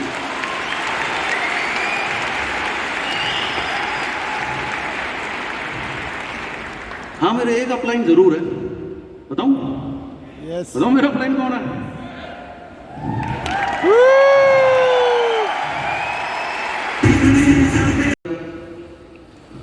जाकर के काम करना शुरू कर दिया था। जब इनकी मर्सिडीज आई, अगले दिन मेरे को ट्रैवल करना था वहाँ से मुंबई, मेरी कनेक्टिंग फ्लाइट थी केरला जाकर काम करने की। सुबह ये लेट आए, पहली बार ऑटोमेटिक गाड़ी चला रहे थे, तो मेरी फ्लाइट मिस हो गई। सुबह 10 बजे की मुंबई से फ्लाइट थी, जो 12 साढ़े 12 बजे पहुँचती, 4 बजे कनेक्टिंग फ्लाइट थी। वो फ्लाइट मिस हो गई तो अगली फ्लाइट 2 बजे से पहले नहीं थी। बड़ा गुस्सा आया, क्योंकि अगली फ्लाइट मिस होने का मतलब है कि अब एक दिन जबरदस्ती रुकना पड़ेगा, आगे टीम को टाइम दिया हुआ है, पैसे तो खराब से हुए ही हुए। तो मैं बहुत फ्रस्ट्रेशन में था। तो सुबह 10 साढ़े 10 बजे उस फ्रस्ट्रेशन में मैं एयरपोर्ट के रेस्टोरेंट में बैठ के, उससे पहले अवार्ड सेरेमनी थी, जब सुदर्शन को कार मिली थी, तो कन्वर जी वापस जा रहे थे दिल्ली, तो उनके पास सिर्फ हैंड लगेज था। तो हैंड लगेज में ना बॉटल नहीं लेके जा सकते, तो वो वोडका की बोतल मेरे को दे गए थे। तो फ्रस्ट्रेशन में मैं वो वोडका की बोतल वहाँ पी गया। तो फिर मुझे याद आया रुकना तो है ही है, तो मैं वहाँ दीपलर नीलेश जी हैं, मेरी पुरानी कंपनी में जानकार थे, तो उनसे जाके मिलूंगा। उनको मैंने फ़ोन किया, तो उन्होंने मुझे नेक्स्ट डे इनवाइट किया अपने घर पे ब्रेकफास्ट के लिए। जैसे ही मैं मुंबई लैंड हुआ, मेरे घर से फ़ोन आया, मेरे कज़न ब्रदर का, 13 फ़ोन आए हुए थे। मैंने वापस कॉल किया, बोलो भैया अम्मा नहीं रही। अम्मा मेरी ग्रैंड मदर थी, जो मेरे साथ रहती थी और मेरे बहुत क्लोज थी, क्योंकि मेरे पेरेंट्स वर्किंग थे, मुझे पाला उन्होंने ही था। मुझे स्कूल भी वो छोड़ने जाती थी, लेने जाती थी, तो मेरा उनसे बड़ा स्पेशल रिलेशनशिप था, और वो मेरे पेरेंट्स से ज़्यादा मेरे साथ रही थी। तो जैसे ही मैं पहुंचा, मुझे पता लगा कि उनकी डेथ हो गई, राइट। मैंने घर वापस फ़ोन करा, मैंने मम्मी से कहा कि मैं ऐसे हुआ, बोला हाँ। मैंने कहा मैं वापस आता हूँ। बोले क्या करेगा तू वापस आके, तेरा कोई रिचुअल तो है नहीं, अंतिम संस्कार में तेरा कोई रोल नहीं है, तेरी भी में समय है, जा। वो हमेशा से चाहती थी तू कामयाब हो, जा अपना जो इस काम के लिए गया वो करके आ। तो मैंने अपना टूर जारी रखा यार। ग्रेट अचीवमेंट सबको चाहिए होती है, लेकिन ग्रेट अचीवमेंट ग्रेट कमिटमेंट के बिना नहीं मिलती। अगर ग्रेट कमिटमेंट होगी तभी ग्रेट अचीवमेंट के बारे में सोचना, अन्यथा तुम्हें सोचने का अधिकार नहीं है। और ग्रेट कमिटमेंट होगी तो ग्रेट अचीवमेंट निश्चित होगी, सिंपल। तो मैंने मेरा काम जारी रखा। अगले दिन सुबह जैसा था मैं उनके घर गया। मैं कुछ सोच के नहीं गया था, पुराने दोस्तों से मिलने गया था। लेकिन जब पुराने दोस्त मिलते हैं तो एक दूसरे के बारे में हालचाल पूछते हैं। तो उन्होंने पूछा कहाँ से आ रहे हो, तो मैंने कहा भुवनेश्वर से। बोले क्या करने गए थे? बोले सुदर्शन ने मर्सिडीज़ ली है। बोले सुदर्शन ने मर्सिडीज़ ले ली? बोले हाँ। बोले तुम्हारे पास कौन सी कार है? मैंने कहा मेरे पास भी मर्सिडीज़ है, फोटो दिखाई। बोले तेरा चेक कितना है? उस समय 4 लाख रुपए था, 4-4.5। मैंने कहा इतना। सुदर्शन का? मैंने कहा 3। बोले डॉक्टर रेजा तुम्हारे साथ गए थे, उसका कितना है? मैंने कहा 2.5 लाख। बोलो कलकत्ता से वो 2 गए थे, रोई घोष। मैंने कहा उनका 2 लाख रुपए। और एक के बारे में पूछा, मैंने कहा उसका 1.5 लाख। दीपक का उस समय मुंबई में बुटीक था, उसने बोला कि हमें भी साइन करो। उसने साइन करा और उसके बाद बोली कि ज्वाइन तो कर रहे हैं, लेकिन अभी हमें पता नहीं हम काम कर पाएंगे या नहीं कर पाएंगे। मैंने कहा कोई बात नहीं, कोई दिक्कत नहीं। बोला अभी किसी को बताना मत। ज्वाइन करके 3 महीने उन्होंने कोई भी काम नहीं किया। लेकिन इस 3 महीने के बाद में मुझे फ़ोन आया मेरे एक लीडर का कि मुंबई में बहुत बड़ा ग्रुप आ सकता है। मैंने कहा तू जा यार, जाता क्यों नहीं? बोला मेरे पास पैसे नहीं है। मैंने कहा टिकट मैं करा देता हूँ। बोले सर टिकट की बात नहीं है, घर में अभी हालात बड़े ऐसे हैं, घर नहीं छोड़ सकता। तो मैंने कहा कोई बात नहीं, तो मेरी बात करा दे, मैं जाता हूँ। तो उसने मेरी बात कराई, उन लोगों से मैंने बात करी। और मुंबई में पहली अवार्ड सेरेमनी होनी थी, उससे 2 दिन पहले मैं गया था, ताकि मैं उनसे पहले 1-on-1 मिलूँ, फिर मैं उन्हें अवार्ड सेरेमनी में लेके जाऊँ। क्योंकि इस बिजनेस का एक नियम है, small meeting should be followed by a bigger meeting. लेकिन जब मैं मुंबई पहुंचा, उन्होंने मेरा फ़ोन उठाना बंद कर दिया। वो मेरा फ़ोन ही ना उठाए, और जबकि मैं स्पेशली उनके लिए गया था, उनसे टाइम लेके गया था, अपने से नहीं गया था मैं। कज़न के फ़ोन से उसको फ़ोन किया, उसने मेरी हेलो सुनी, और उसके बाद कोई भी मेरा फ़ोन उठाना बंद कर दिया। मैं 2 दिन उन्हें फ़ोन ट्राई करता रहा, उन्होंने कुछ नहीं किया। मैं तीसरे दिन अकेले अवार्ड सेरेमनी में मैं गया, अकेले गाने सुन के आ गया। उसके बाद शाम को दीपल नीलेश को मैंने फ़ोन किया, वो हमसे मिलने आए, मेरे से इरबाली सर से, और आते ही उन्होंने एक सवाल पूछा कि वेस्टिज में लोग इतने बड़े बड़े चेक कैसे ले रहे हैं। तो वहाँ हमने उनको पूरा डिटेल एलओबी वगैरह सब कुछ उन्होंने समझा, वो शुरू हो गए। मैं गया किसी और के लिए था, शुरू कोई और हो गया। Understand? दिल अगर सच्चा हो तो रब सब कर दे सेटिंग, राइट? डाउट नहीं होना चाहिए। सो ये लोग शुरू हो गए, इनके साथ में महाराष्ट्र शुरू हुआ, गुजरात, सूरत वगैरह ये सब जगह टेरिटरीज ऑन हो गई, एंड दूसरे तीसरे महीने इनका चेक 1 लाख रुपए को क्रॉस कर गया। इस बीच दिल्ली में सक्सेस सेमिनार शुरू हुए। लोकेश मेरे से बड़ा नाराज रहता था, बोले भाई आप जगह जगह जाकर काम कर रहे हो, आपका तो चेक बढ़ता जा रहा है, हमारे लिए भी कुछ सोचो। मैंने कहा बता क्या सोचो? बोलो सक्सेस सेमिनार शुरू करो। मैंने कहा चलो करते हैं। उस समय सक्सेस सेमिनार में लोग आते थे 125, 150, 1.5-2 साल तक ये स्थिति चलती रही। थोड़े टाइम बाद इसने बोला कि भाई 3 महीने में एक बार कर दो। मैंने कहा नहीं, चलने दे, महीने में ही चलने दे, समय है। आज जरूरी नहीं, आज वो फल बोते हैं, आज अगर कोई बीज बोते हो, कल फसल काट लेते हो, ऐसा होता है, समय लगता है ना। तो प्रोसेस सही होगा तो रिजल्ट जरूर आएंगे। वो प्रोसेस हमने शुरू किया, दिल्ली का सक्सेस सेमिनार शुरू कर दिया, लेकिन हम स्ट्रगल कर रहे थे दिल्ली में। इस बीच में तमिलनाडु शुरू किया। मैं एकमात्र ऐसा व्यक्ति हूं जिस नॉर्थ इंडियन ने जाके साउथ इंडिया पूरा बिल्ड किया है बिना भाषा के आते हुए। और साउथ के लोग वैसे भी नॉर्थ में एक्सेप्ट नहीं करते इतनी जल्दी, पब्लिक नहीं करती, बट सारा माइंड का गेम है। आप अपने माइंड को क्या कमांड देते हो, दैट्स इट। 10 ये सब टेरिटरीज खोलने से मेरा चेक 10 लाख रुपए पे पहुंच गया, 11,88,000 रुपए। 2011 में पर्सनल ट्रिप में मैं गया लंदन और पेरिस में। 2003 में जब मैं कंपनी की ट्रिप से पेरिस गया था तो मैं पहली बार डिज्नीलैंड गया था। तब मेरी बेटी 1 साल की थी। तब मैंने अपने से एक वादा किया था कि जब बच्चे थोड़े समझने लायक होंगे, इनको एक दिन डिज्नीलैंड जरूर लेके आऊँगा यार। तो मैं इनको डिज्नीलैंड लेके गया। ये हमारे लंदन ट्रिप की कुछ फोटोग्राफ्स हैं, पीछे टावर लंदन वगैरह आप देख सकते हो। ये डिज्नीलैंड है। ये मेरी बेटी है जो आज बहुत बड़ी हुई यूनिवर्सिटी में पढ़ती है। ये मैं हूँ, बेटे को सर पे कंधे पे उठा रखा डिज्नीलैंड में, जस्ट हम एंटर ही कर रहे हैं। सो ये पर्सनल ट्रिप्स थे। कंपनी ट्रिप को तो मैं ट्रिप मानता नहीं, वो काम के ट्रिप ज़्यादा होते हैं मेरे लिए, क्योंकि इतने सारे लोग होते हैं, मिलना जुलना रहता है, जहाँ भी खड़े हो photo photo photo photo, personal time होता नहीं है, तो वो तो चीज़ अलग है। अगले महीने आए, चेक 1 लाख बढ़ गया, 12,74,000 रुपये पहुँचा। उसके बाद में अगला टारगेट रखा 20 लाख रुपए का। हमेशा नेक्स्ट टारगेट रखते रहना लाइफ में अगर ग्रो करना है। सो 20 लाख रुपए का टारगेट रखा। इस बीच में कर्नाटका शुरू कर दिया, पूरा कर्नाटका घूम घूम के काम किया। 18,62,000 रुपए का चेक पहुंचा। इस समय प्रीतम सिंह जी जो मेरे 98 से मेरे पुराने मित्र हैं, डाउनलाइन हैं, ये मेरे घर आए और किसी फंक्शन के लिए मुझे इनवाइट कर रहे थे। मैंने कहा मैं उन दिनों इंडिया में नहीं हूँ। उन्होंने कहा आपकी कंपनी का ट्रिप जा रहा है। मैंने कहाँ जा रहे हो? मैंने कहा ऑस्ट्रेलिया। तो जो सक्सेसफुल नेटवर्कर होते हैं उनके लिए कंपनी ट्रिप में इधर उधर जाना नॉर्मल बात होती है। तो मैंने उसको कहा, मैंने कहा नहीं ये पर्सनल ट्रिप नहीं, ये सॉरी कंपनी ट्रिप नहीं है, पर्सनल ट्रिप है। बोला पर्सनली ऑस्ट्रेलिया जा रहे हो? मैंने कहा हाँ। बोलो क्या करने? मैंने कहा क्रिकेट मैच देखने। बोला क्रिकेट मैच देखने कौन जाता है यार? मैंने कहा मैं जाता हूँ ना, मेरा शुरू से ड्रीम था। जब मैं छोटा था ना, मैं देखता था कि लोग वहाँ घास पे लेट के मैच देखते हैं। तो मैंने कहा तब से मेरा ड्रीम था भाई मेरे को मैच देखने के लिए जाना है, सो मैं उसके लिए जा रहा हूँ। एंड सो ये उस मेरे ट्रिप की फोटोग्राफ है। पर्थ जगह है ऑस्ट्रेलिया में, वहाँ टेस्ट मैच था। वो बात अलग है, ऑस्ट्रेलिया ने हमें ऐसे धोया, हम 2.5 दिन के अंदर मैच खत्म हो गए थे। तो साइट सीइंग थोड़ी सी ज़्यादा हो गई। और एक और इंटरेस्टिंग बात है, जब ये मेरे घर आए, जब इन्होंने पूछा मेरे से चेक कितना है, उस समय मेरा 18,62,000 रुपये का चेक था। तो मैंने स्टेटमेंट इनके सामने रख दी। 5 मिनट तक ये कभी स्टेटमेंट देखे, कभी मेरे को देखे, कभी स्टेटमेंट देखे, कभी मेरे को देखे। तो बिलीव नहीं हुआ। सुबह जिस दिन मुझे जाना था, इसका फ़ोन आया, शाम की मेरी फ्लाइट थी। बोला भैया आप एयरपोर्ट कैसे जाओगे? मैंने कहा यार टैक्सी करूँगा। क्यों? बोला टैक्सी मत करना, मैं आऊँगा। मैंने कहा तो क्यों आएगा?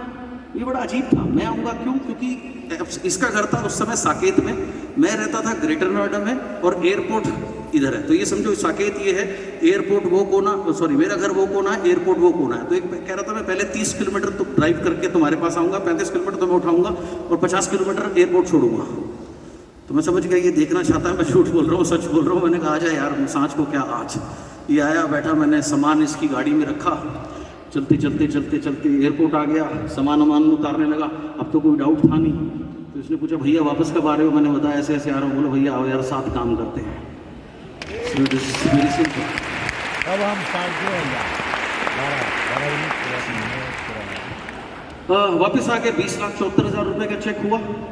यहाँ पर 2012 आ चुकी थी। ये वो जी मनी का लोन है जो उस समय मैंने क्लोज किया।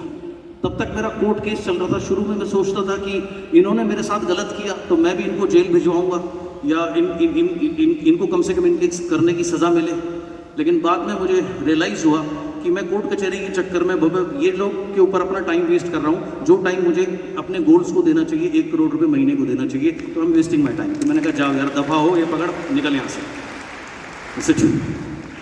नियत बहुत महत्वपूर्ण है। व्यक्ति लेते हुए कुछ और होते हैं, देते हुए कुछ और। यही उनके साधारण रहने का दुख का कारण है। आपने किसी से पैसे लिए, चाहे वो कोई भी हो, आप उसके देने की अगर नियत रखोगे तो ऊपर वाला आपको इस लायक जरूर बनाएगा। और अगर टफ टाइम हो ना, थोड़े थोड़े करके दे देना, लेकिन बस नियत रखना कि मुझे देने हैं। ये आपकी सक्सेस में बहुत बड़ा रोल प्ले करेगा। कठिन समय लाइफ में सबके पास आता है, हम सबको एक दूसरे की हेल्प लेनी पड़ती है। लेकिन 80% लोग इस नियत से पैसे लेते हैं कि अगर सामने वाला जब तक तुम्हारे ऊपर चढ़ के ना बैठ जाए तब तक उसके पैसे देने ही नहीं।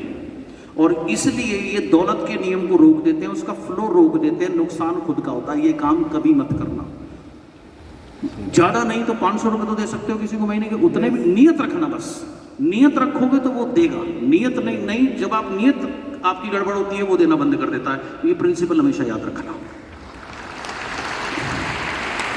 अगला टारगेट 30 लाख रुपए का रखा। 2012 आई, पर्सनल ट्रिप के फैमिली के साथ में अमेरिका 1 महीने रह करके आए। शुरू से ड्रीम था यार, सुना था वहाँ ऐसी बड़ी बड़ी कैरावान होती है जिसमें 1 बेडरूम 2 बेडरूम होते हैं, तो उसमें छुट्टियाँ मनाएंगी। तो वो कैरावान हायर करी, ड्राइव करके नायग्रा फॉल्स गए। पीछे नायग्रा फॉल है, लोकेश को अपना नायग्रा फॉल याद आ गया होगा। It's a very beautiful place, right. So ये वो वैन थी कंप्लीट, इसमें बेडरूम, बाथरूम, किचन, ये वो सब कुछ इसके अंदर होता है। 6 से 7 लोग इसमें वैसे आराम से सो सकते हैं। It's a complete mobile house. और वहाँ बड़ी सुविधाएं हैं, इनकी चार्जिंग की सुविधाएं हैं, सारा सिस्टम इसी तरीके का बना होता है। सो नायग्रा फॉल्स की कुछ फोटोग्राफ्स हैं। पीछे ये न्यूयॉर्क है सबसे इधर में, जहाँ बड़ी बड़ी बिल्डिंग्स आपको नजर आ रही होंगी। Statue of Liberty, American symbol. So ये फिर थी। उसके बाद में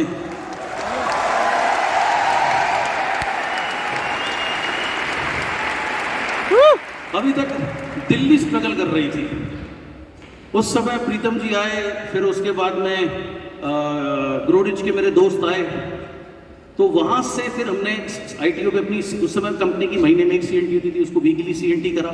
सेमिनार जो था वो भरने लगे क्योंकि ये लोग आए, इनकी स्ट्रेंथ आनी शुरू हुई। तो जो 2 साल से हम सेमिनार में स्ट्रगल कर रहे थे, वहाँ हमने रिकवर करना शुरू किया। तो प्रोसेस सही करते रहो, सब कुछ सही होगा। मोस्ट इंपॉर्टेंट प्रोसेस सही होना चाहिए। सो ITO CNT अपनी शुरू करी, वीकली CNT शुरू करी, वो एक गेम चेंजर हुआ। ITO सेमिनार गेम चेंजर हुआ। आज जितनी भी लीडरशिप बैठी है ये सब ITO CNT और ITO के सेमिनार की देन है। बहुत सिंपल सी चीज़ है। तो यहाँ गेम चेंज होता है। सक्सेस बाय चॉइस करी हमने शिमला में, उसमें 104 103 लोग थे और गणपति ने ऐसा आशीर्वाद दिया, आज उसमें से 90 के 90 लोग आज कामयाब हैं और सामने बैठे हुए हैं। बहुत से लोग उसका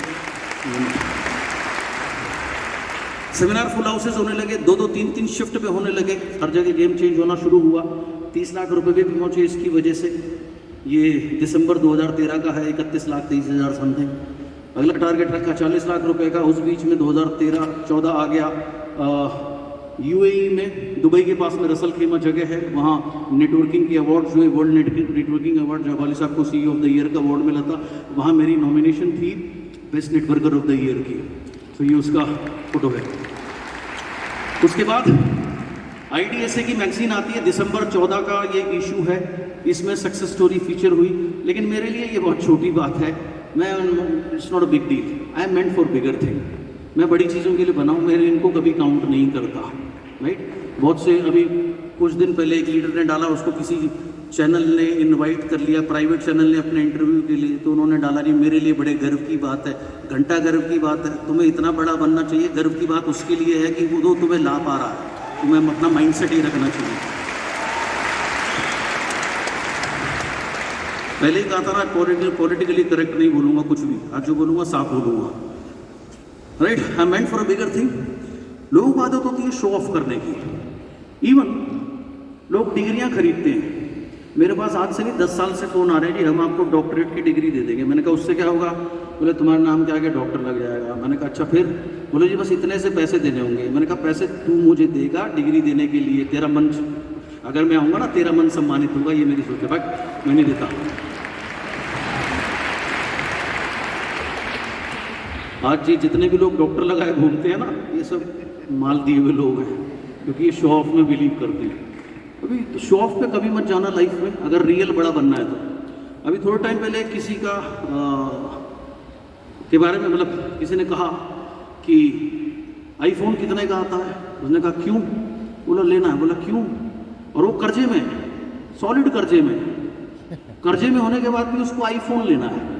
तो बोला क्यों लेना है? बोला जी डाउनलाइन कहते हैं। वो लीडर सबसे बड़ा मूर्ख है, वो लीडर है ही नहीं जो डाउनलाइन के पीयर प्रेशर में आकर कोई भी चीज लेता हो। कर्जे में होने के बाद मेरे से 2 लाख रुपए मांग रहा है और उस पे चला गया, ट्रिप पे चला गया। मैंने कहा ट्रिप पे तूने कितने पैसे खर्च करे? बोले 70,000। मैंने कहा गया क्यों जब तेरी फाइनेंशियल स्थिति ऐसी है तो? बोले डाउनलाइन जा रही थी इसलिए। तूने धोनी थी डाउनलाइन के साथ जाके उनकी, नए चले जाएंगे अपने आप। समझ आई? शो ऑफ कभी भी लाइफ में, अगर रियल बड़ा बनना हो ना, शो ऑफ मत करना। फेक बनना है या रियल बनना है? यस। मेरे एक मित्र हैं, उनके बहुत खास मित्र जो सोनू सूद एक्टर है, उनके बहुत अच्छे, उनके अच्छे क्या उसका पीए है।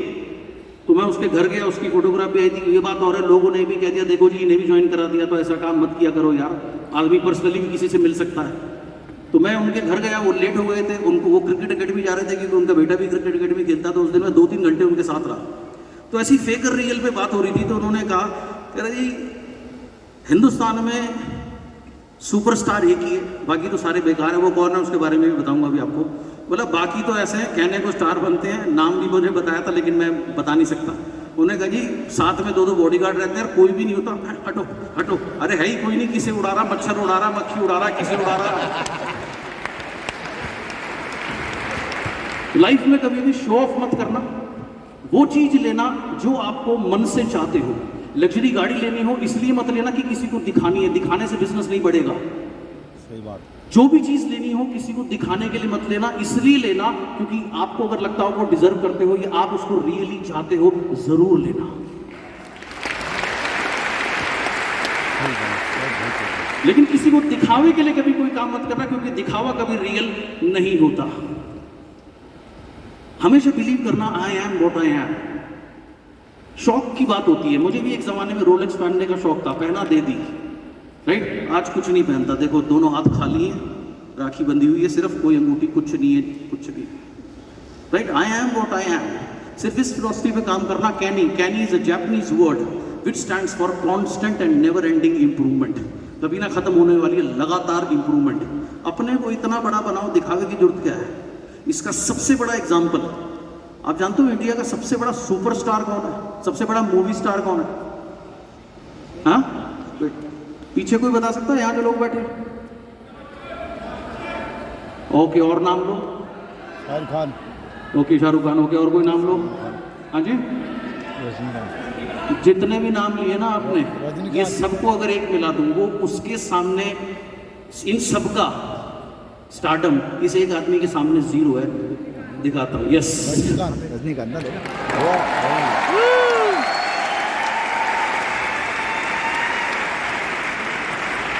आपको पता है इस इंसान की सबसे बड़ी ताकत क्या है? No show off. ये मूवी के लिए गेटअप है, रियल गेटअप दिखाता हूं। और ये पब्लिक में ऐसे ही रहते हैं, हर जगह ऐसे ही रहते हैं। इनकी एक क्लिप दिखाता हूं, ध्यान से सुनना, बड़ा मजा आएगा।